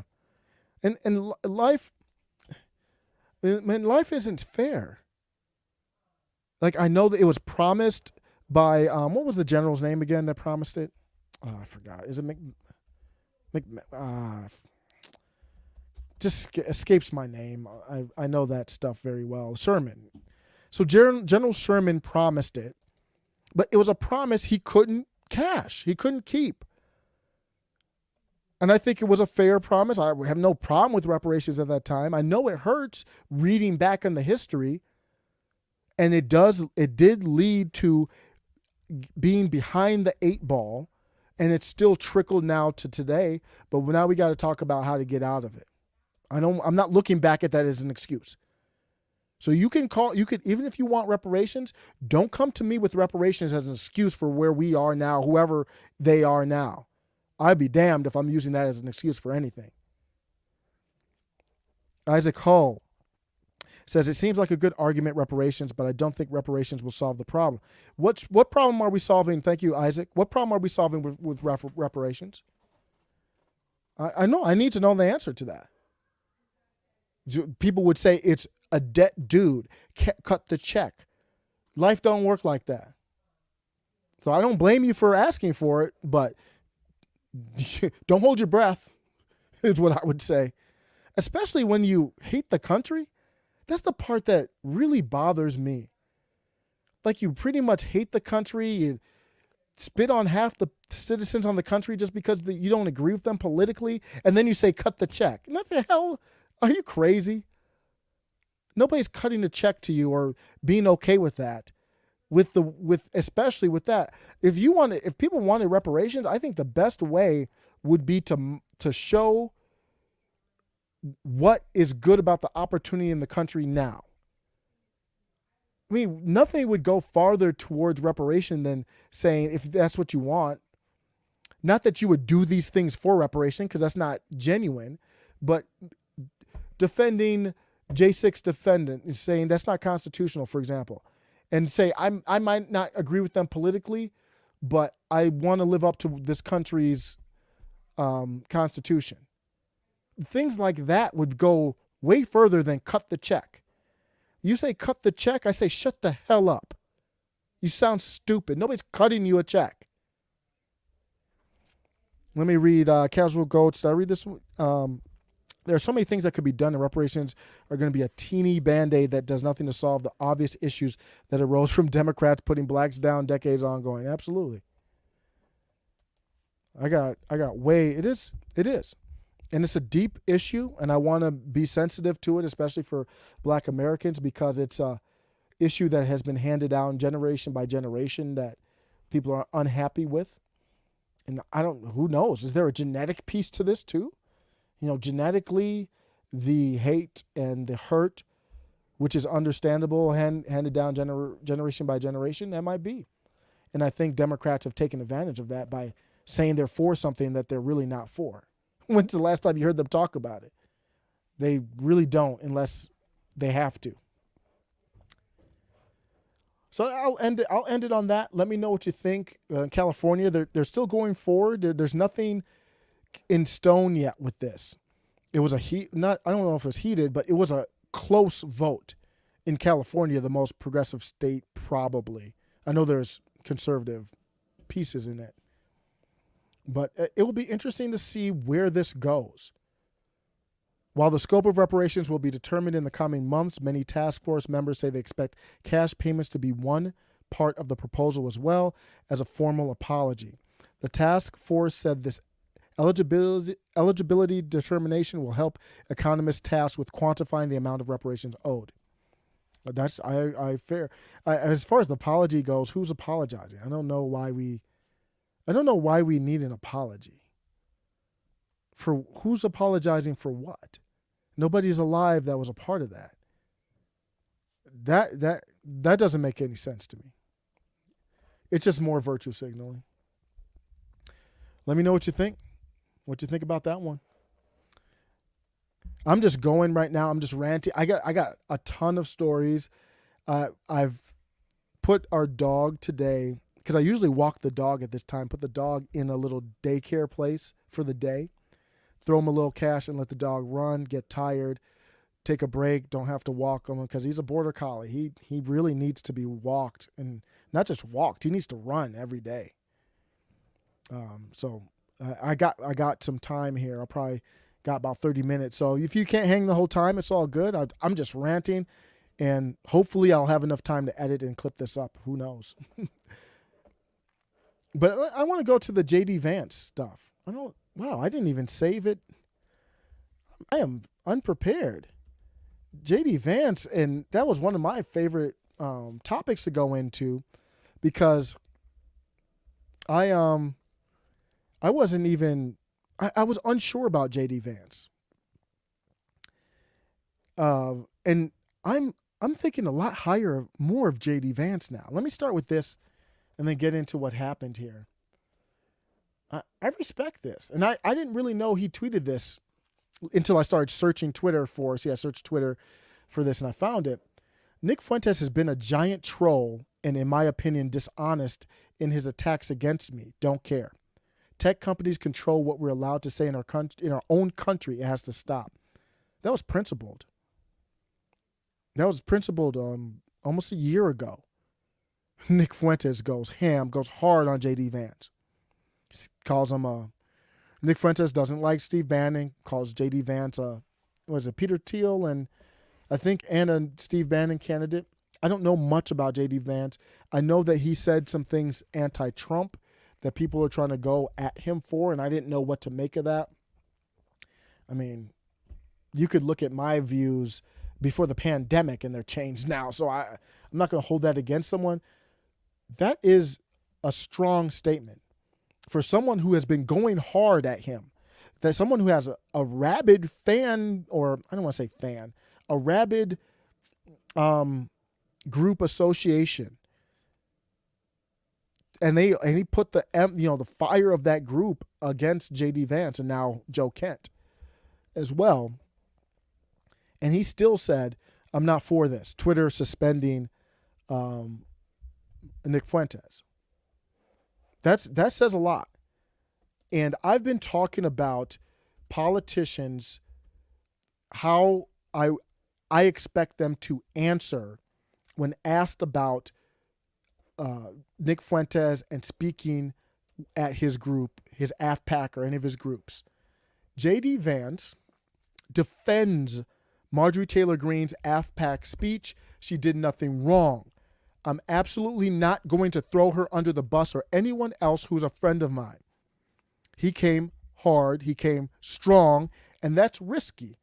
A lot of these donors and people, they don't like. That's why I think Joe Kent threw Nick Fuentes under the bus when he didn't even have to. He went out of his way to do it. There was no pressure for him to do that. Nobody knew that he was even invited to AFPAC. He volunteered that information like he wanted to go out of his way. So for J.D. Vance to say that, and Steve Bannon doesn't talk about Nick Fuentes at all. But Nick Fuentes hates Steve Bannon. J.D. Vance is cool with Steve Bannon. So Steve Bannon didn't have to do this. I think he's more saying I'm defending my friend, but I don't care. This is a strong defense. He did not throw Nick Fuentes under the bus. He didn't go first, unless I missed something, he didn't go First Amendment like I would have, but that's irrelevant. He went hard. Ohio Senate candidate J.D. Vance stood up for Marjorie Taylor Greene, who has been attacked by the media and Democrats for speaking at AFPAC, America First PAC. So it's the contra to CPAC, because Nick Fuentes got kicked out of CPAC, banned from CPAC. I'm going to start my own PAC, AFPAC. And it's growing. Yeah, Jesse Peterson. Marjorie Taylor Greene is a great get, and I hope she's not scared to go back again. I don't know. We'll see. I don't know what happened with the whole Herschel Walker thing. Herschel spoke at the Trump rally, but I don't know what's going on there. So saying in a debate on Monday night that she did nothing wrong and he would not throw his friend under the bus. Greene, as we know, I did a whole segment on it. It spoke at AFPAC, the conference organized by America First activist Nick Fuentes. And she was unsurprisingly smeared by the media for doing that, alongside with Paul Gosar, Wendy Rogers. Wendy Rogers, she has zero fucks given. Wendy Rogers. I follow her on Twitter. It's weird because I still don't fully grasp her ideology. I think she's just like an American First person, but I like a lot of what she tweets. I did the segment when they came after Janice McGeachin. That was funny. She was terrible, and when confronted, all who submitted video messages that were played at the conference. Fuentes has been characterized as whatever. I'm not even getting into that. He deserves that in a way because he plays a game of trying to be a racist on purpose to get trending. So he kind of deserves some of that. But speaking alongside his 6 opponents in the Ohio Senate Republican primary on Monday, Vance defended Greene from the media attacks resulting from her AFPAC speech, highlighting that the media never plays the guilt. I think he said he doesn't want to play the guilt by association game. Oh, when it comes to Democrats. I agree completely. Should you have guilt by association for associating with, I always bring up the same names, but Ibram X. Kendi or Nicole Hannah-Jones? Just because you spoke at one of their events or whatever, do I need to have you denounce them? No. They get us to stab our friends in the back, Vance argued. Then we wonder why the left always wins, even though we sometimes win elections. The accusation against Marjorie is pretty simple, that she appeared at a conference where somebody said something bad. And I ask, did she say something bad at the conference? I actually watched her remarks. I listened to her whole speech too. It was a great speech. Did she say something bad at the conference? I agree with nearly every word that she said. I'm trying to think if there was a word I disagreed with. I couldn't, off the top of my head, I do not remember a piece of her AFPAC speech. It was very similar to her fire speech after the State of the Union. That speech was, whew, I want to watch that again. That speech was amazing. I agreed with a lot of it. And he said, I hate this about politics. Absolutely. So you said that Nick and them, they said something bad at the conference. I asked you, did Marjorie Taylor Greene say anything bad at the conference? Nobody's talking about what she said because they don't want to talk about what she brings up some stuff they don't want to even get into because it's not good for the establishment. He said, she is my friend and she did nothing wrong. I'm absolutely not going to throw her under the bus or anyone else who is a friend of mine. There's no business in the world that asks you to stab your friends in the back like politics. I absolutely refuse to do it to Marjorie Taylor Greene. She's my friend and she did nothing wrong. She said nothing wrong, and I'm absolutely not going to throw her under the bus or anyone else who is a friend of mine. In the Telegram post, Fuentes, who has been vocally critical, that's a nice way to put it. He has destroyed them. And on Nick's stream yesterday, he did give some credit to J.D. Vance. After, he did tear him apart too, but he gave him credit. He appreciated that he was able to stand up on some type of principles. That he immensely admired his decision to stand up for Green, noting that describing AFPAC as being a Yahtzee rally, as leftist commentator Ron Filipkowski did, is flat out libel. I agree completely. It is not. The neo-Yahtzees, they hate Nick Fuentes. Nick Fuentes is not a, if you don't know, I've been watching almost every night. I've been watching Nick Fuentes, so I'm getting familiar. He is not a Yahtzee. Now, will he say things that are racially insensitive or you could call racist? Absolutely. He even tried on purpose. He admitted this on his stream after Will smacked the hell out of Chris Rock. He did a stream that said something. I actually missed that one. I got to go back. But the title of the stream was something about black people at the Oscars or something like that. And then the day after, I heard the stream day after, and he was mad. He was joking. He was like, I said stuff that you usually think is racist, and all you leftists like right-wing Media Watch and Patriots Takes, none of you guys clipped me up and gave me views like you normally do. So he openly admits he says some of this racist stuff on purpose. Elijah Schaffer was on with Tim Pool and actually talked about that. What's happening is Nick Fuentes is like 23 years old. This young generation is bifurcated. They are extremed. They are moved to the extreme now. Why? Because of big tech banning.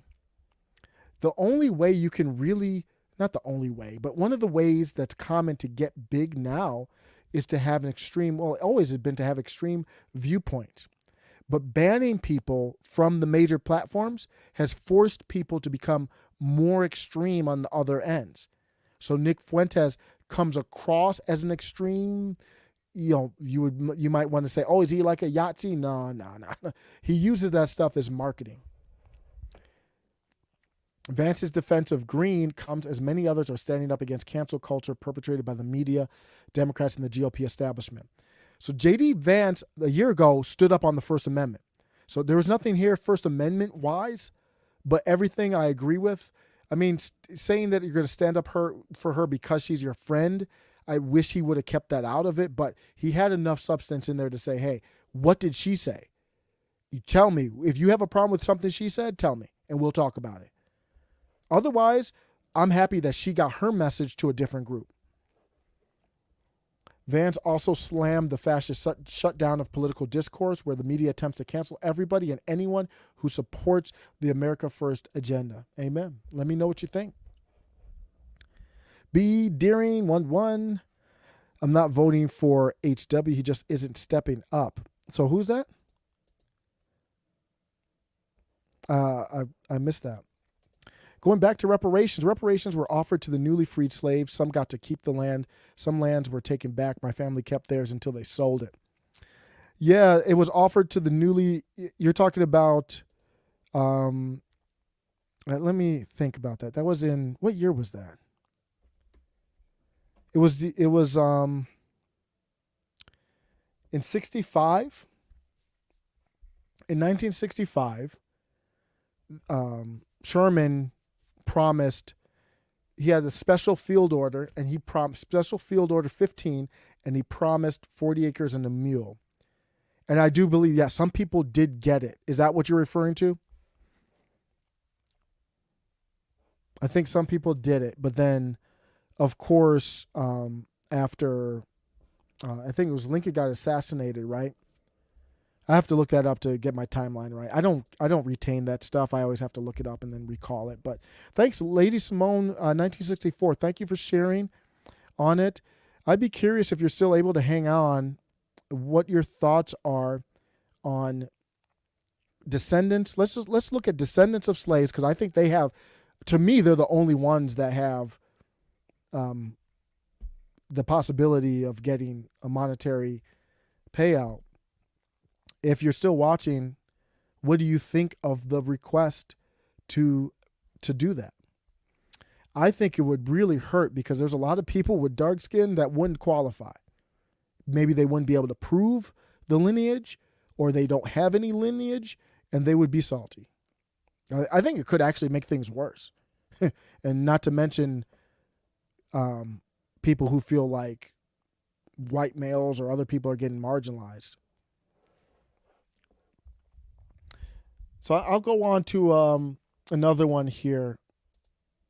Joe Manchin he gets attacked by the left a lot because he has power. He has power, the power dynamics. Nobody was more happy when the Georgia Democrats won than Joe Manchin. No one was more happy because he knew what was going to. That meant I have full power. I'm in a state where I can go either way and I can handle it politically. And now all roads lead through me. Kirsten Sinema as well, but I think more even Manchin. And so the reason why people like AOC and others are attacking Joe Manchin is because of that power he has. That's why they're attacking him. They don't care about the position stuff. They're just like, man, this guy's got too much power. It's almost like he's the president. He's like the lawmaker now because he has to agree on it. So he shot down the Biden's new billionaire tax plan, and I agree with him. And you might ask me, why would you agree with that? I'm not a billionaire. I'm not any type of rich 1%er or something like millionaire or something like that. Why would I care? Why would I care if they get taxed more, even if they hide their assets or anything like that? I'm gonna show you why I care. You don't have to read far into this article. Manchin says he doesn't support the president's plan to tax the unrealized gains of billionaires. That's it. That's all you need to say. That's all you need to say to have my antennas raise up. This plan from the president is a proposal to tax the unrealized gains of billionaires. I'm a hard no on that. There's not even a hesitation. It makes no sense. It's a no. Stop it. I'm out. Which would set a new precedent. I'll tell you why in a second. Will set a new precedent by taxing the value and asset accrues in theory before it's actually sold and converted into cash. Here's what Manchin said. You can't tax something that's not earned. Earned income is what we're based on. There's other ways to do it. Everybody has to pay their fair share. So they're trying to get, you see the game that they're playing? They're trying to get a whole new tax system implemented, of course, starting with the rich. So you don't care and you say, yeah, let's tax Elon. Let's tax Jeff and Bezos. I don't care. And then down the road, you're going to look like Bobo the fool, Bobo the clown. I cannot overstate this enough. You cannot tax the rich in this manner. Why? I tweeted this the other day. This is always how they start it. I guarantee you if they pass unrealized capital gains tax on the wealthy, it will trickle down to everyone else. Manchin is absolutely right here. And I posted a little bit here. Let me go to the article. I posted a clip of this article. Let me go to this article. I'm not okay with the government taxing something somebody doesn't have. So this came from a USA Today fact check. But there's actually good information on it. Everything's good except for the title. The title is just complete gunk, as most all of these are. They're completely worthless. Fact check, false claim. Well, it is accurate. False claim that the income tax was intended to be temporary in 1913. So the wording is so tricky. If you take out in 1913, so let me just read it again. If you say income tax was intended to be temporary, then it's true. And they prove it in the article. They talk about it. Then it's true. If you say that income tax was intended to be temporary in 1913, then it's false. Jeez, goodness. Don't want to use the. I'm not religious in that manner, but I still don't want to use the Lord's name in vain. My goodness. They don't even provide the context for that. To say, yeah, it was intended to be temporary, but not just in 1913. It's like they're trying to push to squash this movement online where people are becoming more aware. They're like, don't take that red pill. Let me show you why they're. Look at this in this paragraph right here. But that's false. After 2 temporary income taxes. Yeah, it's false if you put 1913 in there, because when they did it in 1913, they meant it to be permanent. I got it. You're right. But the 2 times before that, it was supposed to be temporary. So you see where I'm going at. I'll show you here. So the first one was an 1862 Civil War emergency measure. Here's the fun times. Those emergencies are fun times, aren't they? There's no emergency measure that really helps common people. I'll assure you of that. The emergency is for the government to save themselves, even in 1862. Emergency measure to finance the Union's cause. It generated approximately $55 million. That was a lot back then in government revenue. It remained in place for 10 years. So that was the first time. The second time it was placed by President Grover Cleveland's administration via the Income Tax Act of 1894. It targeted the rich. Sound familiar? Is that ringing a bell? They started with the rich. Because who cares? Yeah, if we're going to do this for everyone, let's start with the rich. And maybe it's not a conscious thing or not, but the bottom line is when you start with the rich, it usually ends up with everybody. It targeted the rich, imposing a 2% tax on incomes above $4,000, which was a lot back then. That was the rich, according to the National Constitution Center. The tax didn't last long. A year later, the Supreme Court deemed it unconstitutional. So they tried 2 times. Then William Taft got into office, and they finally did it officially when it was supposed to be on permanently done. So no. I'm not for taxing unrealized capital gains, and I haven't read this. I haven't read the proposal. Is it an executive order? Or I don't know what it is, but I haven't read it.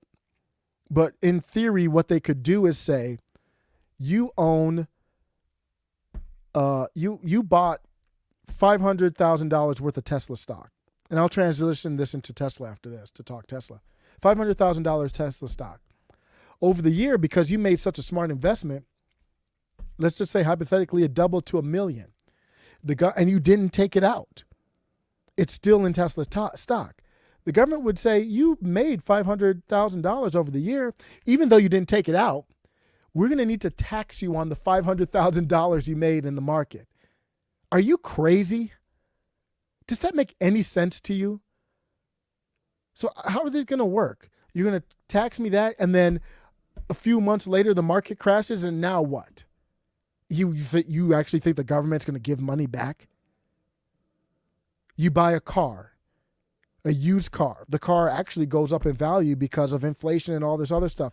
Oh, you know what? Your car actually went up in value by about $3,000. We're going to need to tax you on that. If you allow it for the rich, then you're allowing it for yourself. Think about it. Now I'm going to go over to the emergency that never ends. We're still in a COVID emergency right now, federally, and I think in other states too. President Biden, when is the emergency going to end? We're still, and there's the People's Convoy. Man, it's not getting much coverage. I need to do a better job of that. I saw the Canadian coverage everywhere, and I have to go out of my way to see the People's Convoy that's still going on right now, circling D.C. And one of their demands was, stop there is no emergency anymore. Stop it. if you want to do something, we have a legislative branch. You're not a king. And same thing with this kind of stuff. That emergency back then went for a decade. Decade temporary plan. Isaac Hull says, balance the budget, a federal pay cut, cut the university off, the billions from the tobacco settlement was spent on Hollywood. Yes. Isaac said, I believe Lincoln started taxes. I'm not familiar with that. I'll have to look that up. Thank you for that information. They keep playing these word games. Be daring 1-1. Hike Martman says, they take such good care of the taxes they currently correct. And I agree completely. When you look at the taxes, okay, it's fine. So say that the unrealized capital gains wasn't in this. Fine. If you want to tax Elon Musk, no skin off my bones, whatever. The problem I have, though, is where's the money going? Somebody on Twitter the other day, like months ago I saw, said something like the Department of Education has spent like trillions of dollars on education, and we're actually worse than, when it started, when we started funding it that way. Where's this money going? We talked about the CARES Act, all corruption throughout the whole thing. So whether you take more money from Elon or not, we still need to get a handle on where this money's going. They're sending more money to Ukraine. It's just, yeah. Thank you, Hike. Is that playing with is it Mike Hartman? Oh, they know how to, Isaac says, they know how to take that money. What they do with it, I don't know, but they sure as hell know how to take that money. I will say this. I have maintained firm on this channel. I've maintained firm ever since I've been on Tesla. Probably my son was he's about 3 now. He's born in 2019, and I started watching Rich Rebuilds videos. Rich Rebuilds is one of the best YouTubers out there. He's in a different category. I think very highly of him. And I have my kid, and we're doing all the the baby stuff with the kid and all that. And I watched this guy, and this guy his channel at the time was just him rebuilding Teslas. That's what it was. It was him finding old, flooded out Teslas and him rebuilding them. And that's all he did. And I didn't know much about Tesla at the time. I knew of them. I wasn't a big fan of the Model X because those Lamborghini doors just wasn't my thing. And this is his channel here. Let me make sure I'm sharing this. Yeah, this is his channel. The dude is amazing, man. I mean, I'll just look at his videos and sort by like the most watched. His most watched are like the old ones, I think. Can you drown a Tesla motor? Man, he had so many great videos. And Tesla actually hated him because he told the truth. He told the truth of why Teslas were great, why they struggled too. And I fell in love with Tesla because he opened up the Teslas and you could see everything. And I'm just playing this here. So he's towing, look, he's literally, let's see if he has anywhere he's taking it apart. He's literally taking apart the Tesla, showing where, this little washer wasn't good or this nut wasn't good. And I looked at the Teslas, I was like, this engineering is amazing. I know there's struggles with it, but I'm like, this is amazing. These are good cars. And this is the first of a car maker, a young, new car maker. When's the last time you've seen a brand new car maker come up like this in a whole new genre of cars? Not gas, not ice. So I saw the problems with it, and I said, I'm investing in this company. I don't care about the electric part. These are just great cars. So I'm in. And I wish my wife and I would have put more. Honestly, I wanted to almost put everything into it because I was that confident in Tesla. And my point is, Rich got me into it. I will always thank Rich for his channel. And Tesla's doing well right now. And my point is, the ride is not over. I'm not a financial advisor. You're going to have to make responsibilities for your own decisions. So I'm not telling anybody to do anything. I'm just telling you how I feel. The ride is not over. It's not too late. And I get the impression that those who are not familiar with Tesla think the ride is over. It is not over. Elon Musk is going to become the first trillionaire ever. And he will take anyone along for the ride as long as you're paying attention. He's turned people into millionaires, including his own employees, who laugh when you talk about a union. He's like, what? Tesla doesn't have unions, if you don't know, unlike the UAW.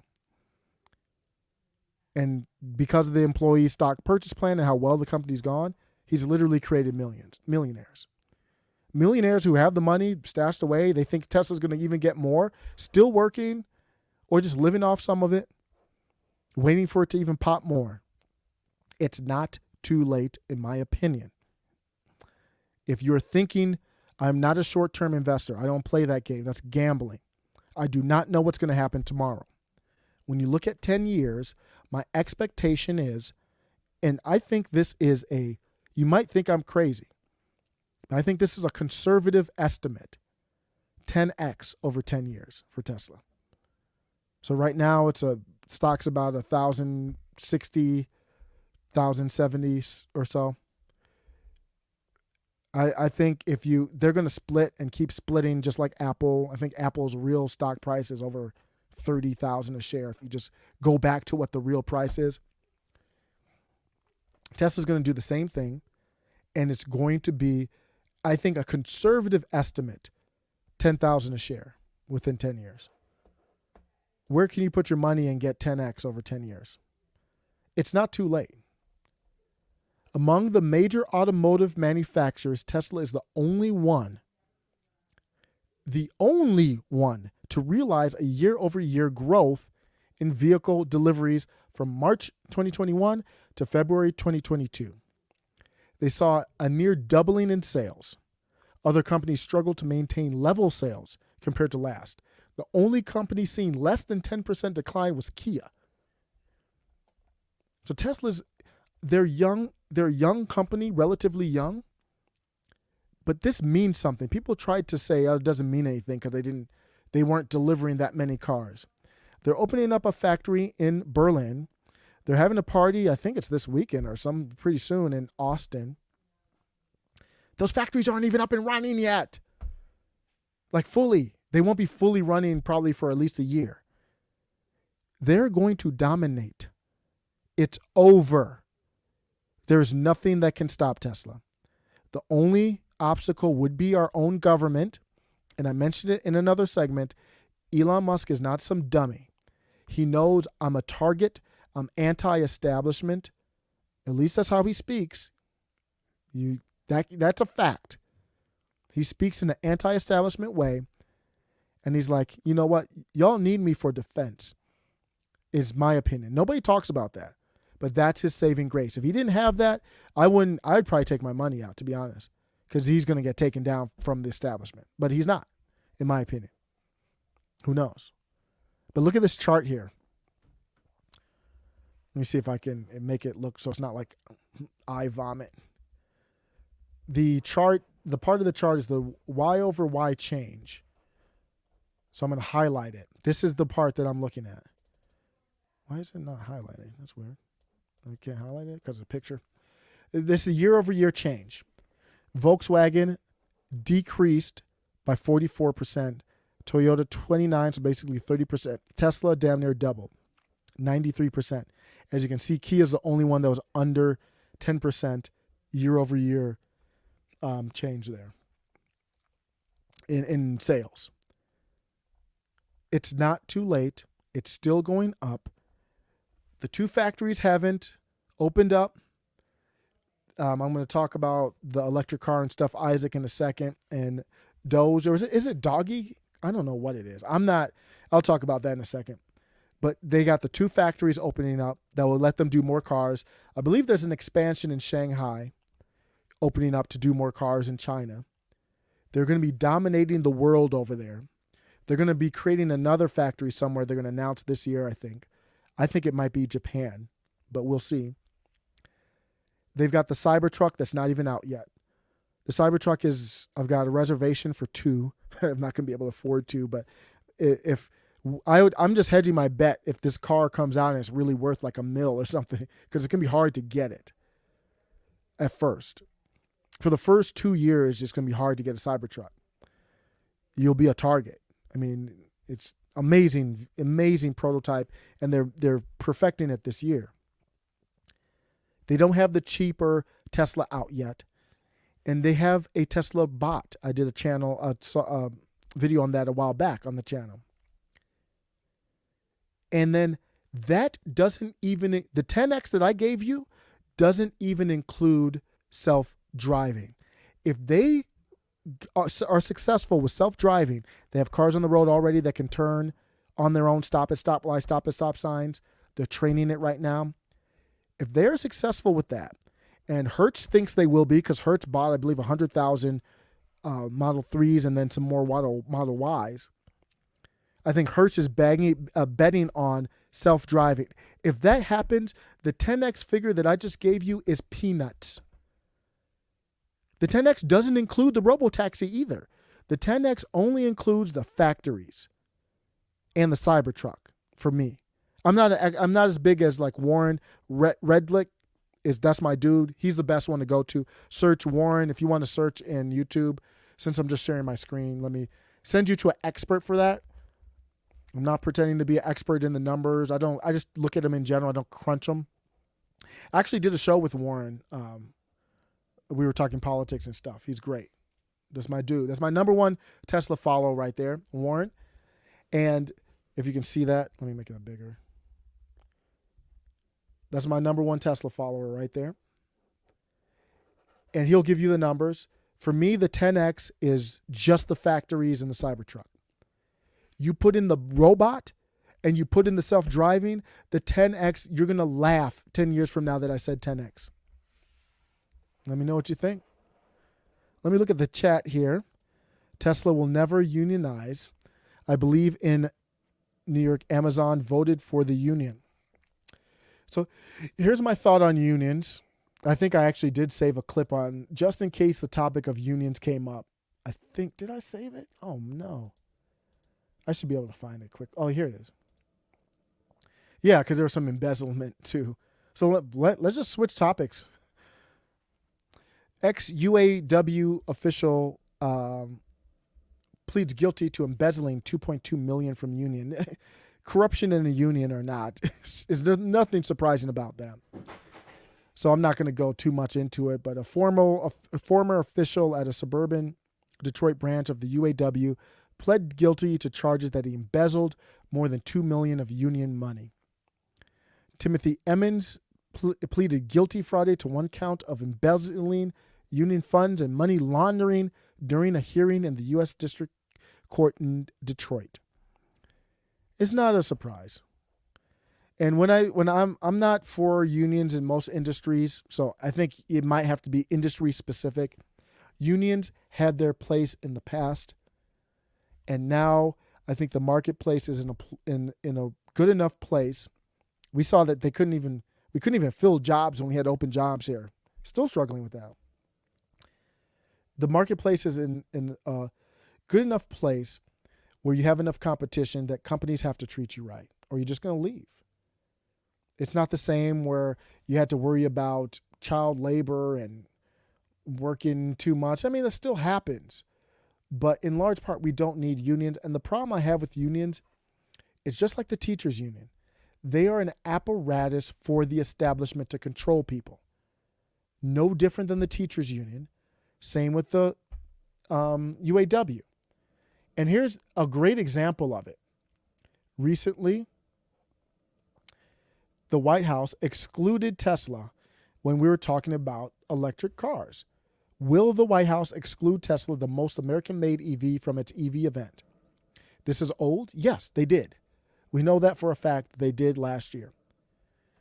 Elon Musk replied, yeah, it seems odd that Tesla wasn't invited.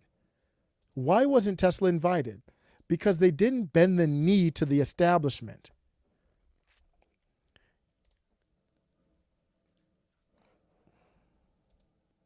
Let me see if I can get this playing here. Of an electric vehicle future and support efforts that will help reach. Can you give us any insight into why Tesla wasn't included in this event?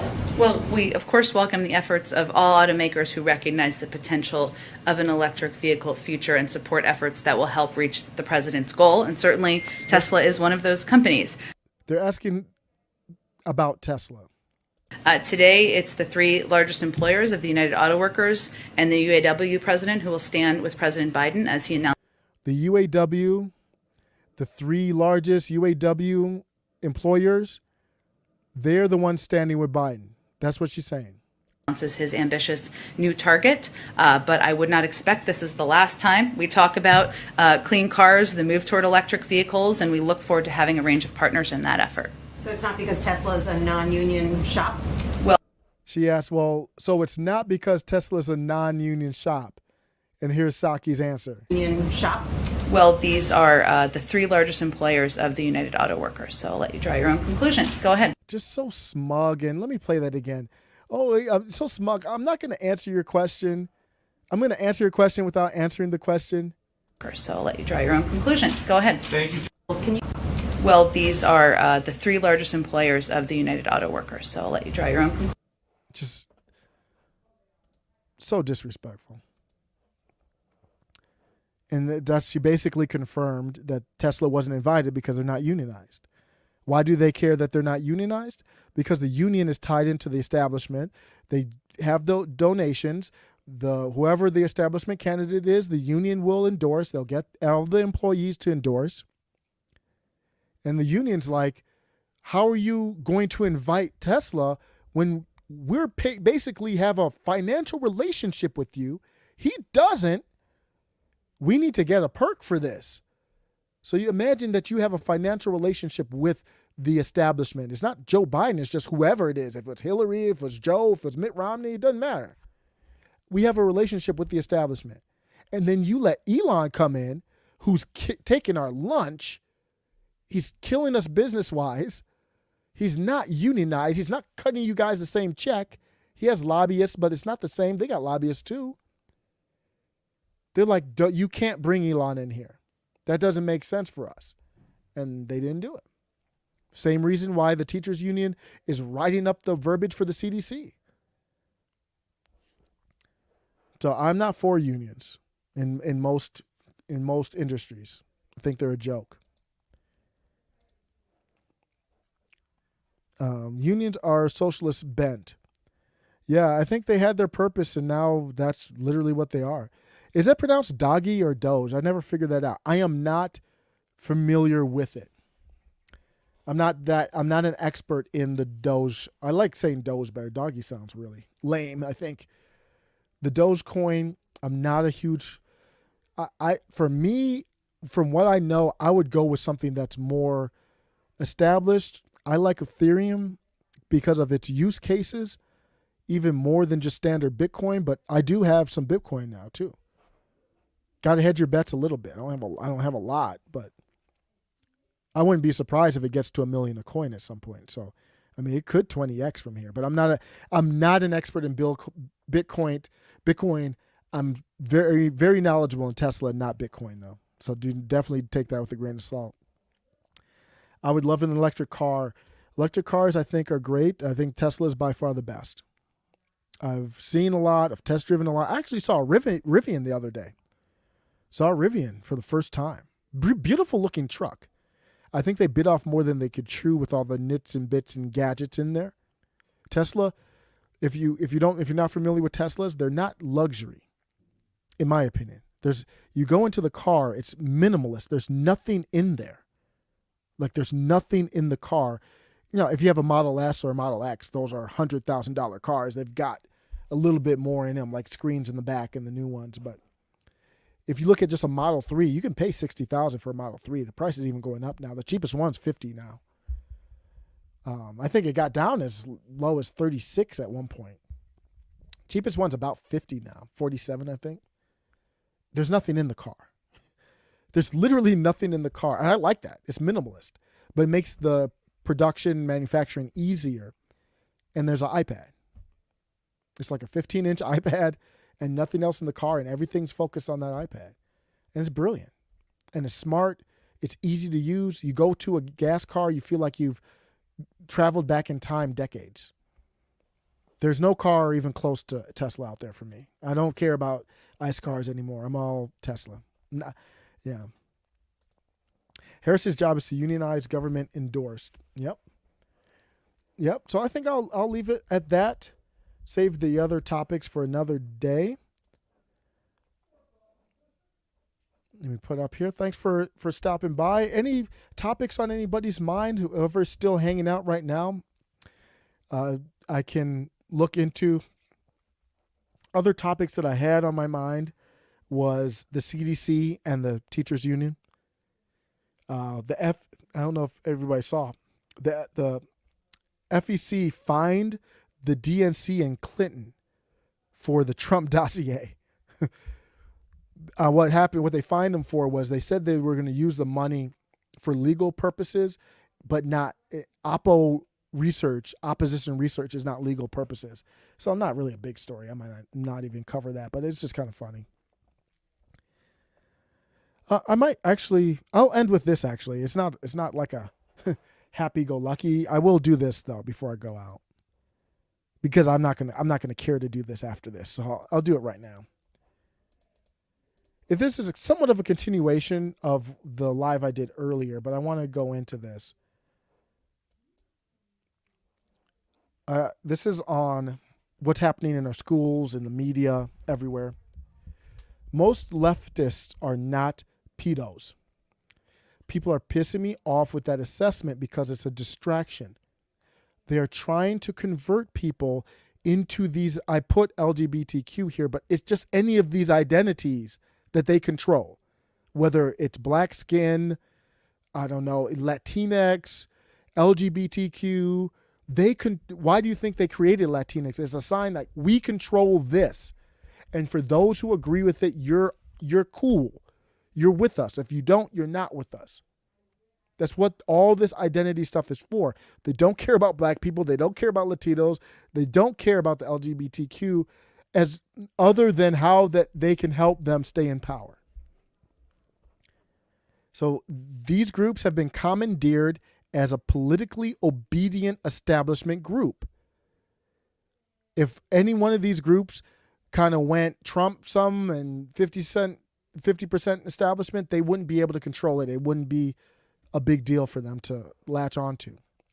Same technique they use on black people. I didn't see this one, like your usage of the word most. So what's up, Jason Kennedy, if he happens to see this? I didn't even think about that. I said most leftists are not pedos. So when I say most, that is kind of awkward because, like, what is most? Like, are 55% of them not pedos and then the other 45 are? No, I didn't mean that. I mean a small minority of leftists are pedos. It didn't sound better. It's not a left or right thing. Too much. The vast majority of leftists are not pedos. Stop it. Just stop with this. Everyone's crazy about this pedo stuff. I haven't seen this. Will Cormier, friend of the show. I got to get him on. I guess got to schedule. It's tough to schedule. I got work and all kinds of stuff. Do people think the Disney CEO is a leftist? A leftist executive making $25 million per year, or is this about something else? Yeah. I would talk with, see, me and Will have to talk about this. It's just a semantics thing. Yeah, I think he is a leftist. See, here's the thing. Will is thinking like Jimmy Dore, a true populist left. And when I mean like Jimmy Dore, I always say populist left. I would never just say Jimmy Dore is a leftist, because when I say it, I mean something else. It's just a language thing. And he's a writer, really good writer. And I think he can help me with this. That's why I've started to say the social justice left, the establishment left. If I had said the establishment left, Will would have got me there. So that's my fault. I got to be able to communicate better. This Disney CEO is an establishment leftist, yes. So then Raquel Russell said, wait, you think the government is actively trying to convert people to a certain orientation and identity? Yeah. Yeah, well, I definitely am. I am saying that. Yes, absolutely they are. It's no different than when Biden said you ain't black if you don't vote for me. The black identity means nothing more than establishment bootlicker. If you don't lick the boot, you're not black. And I've rattled off the names who don't lick the boot. It doesn't matter if you agree with them or not. They don't agree with the narrative, so they're no longer black. You can call them white, all the bad words for black people, all that. Now they're doing the same thing with LGBTQ.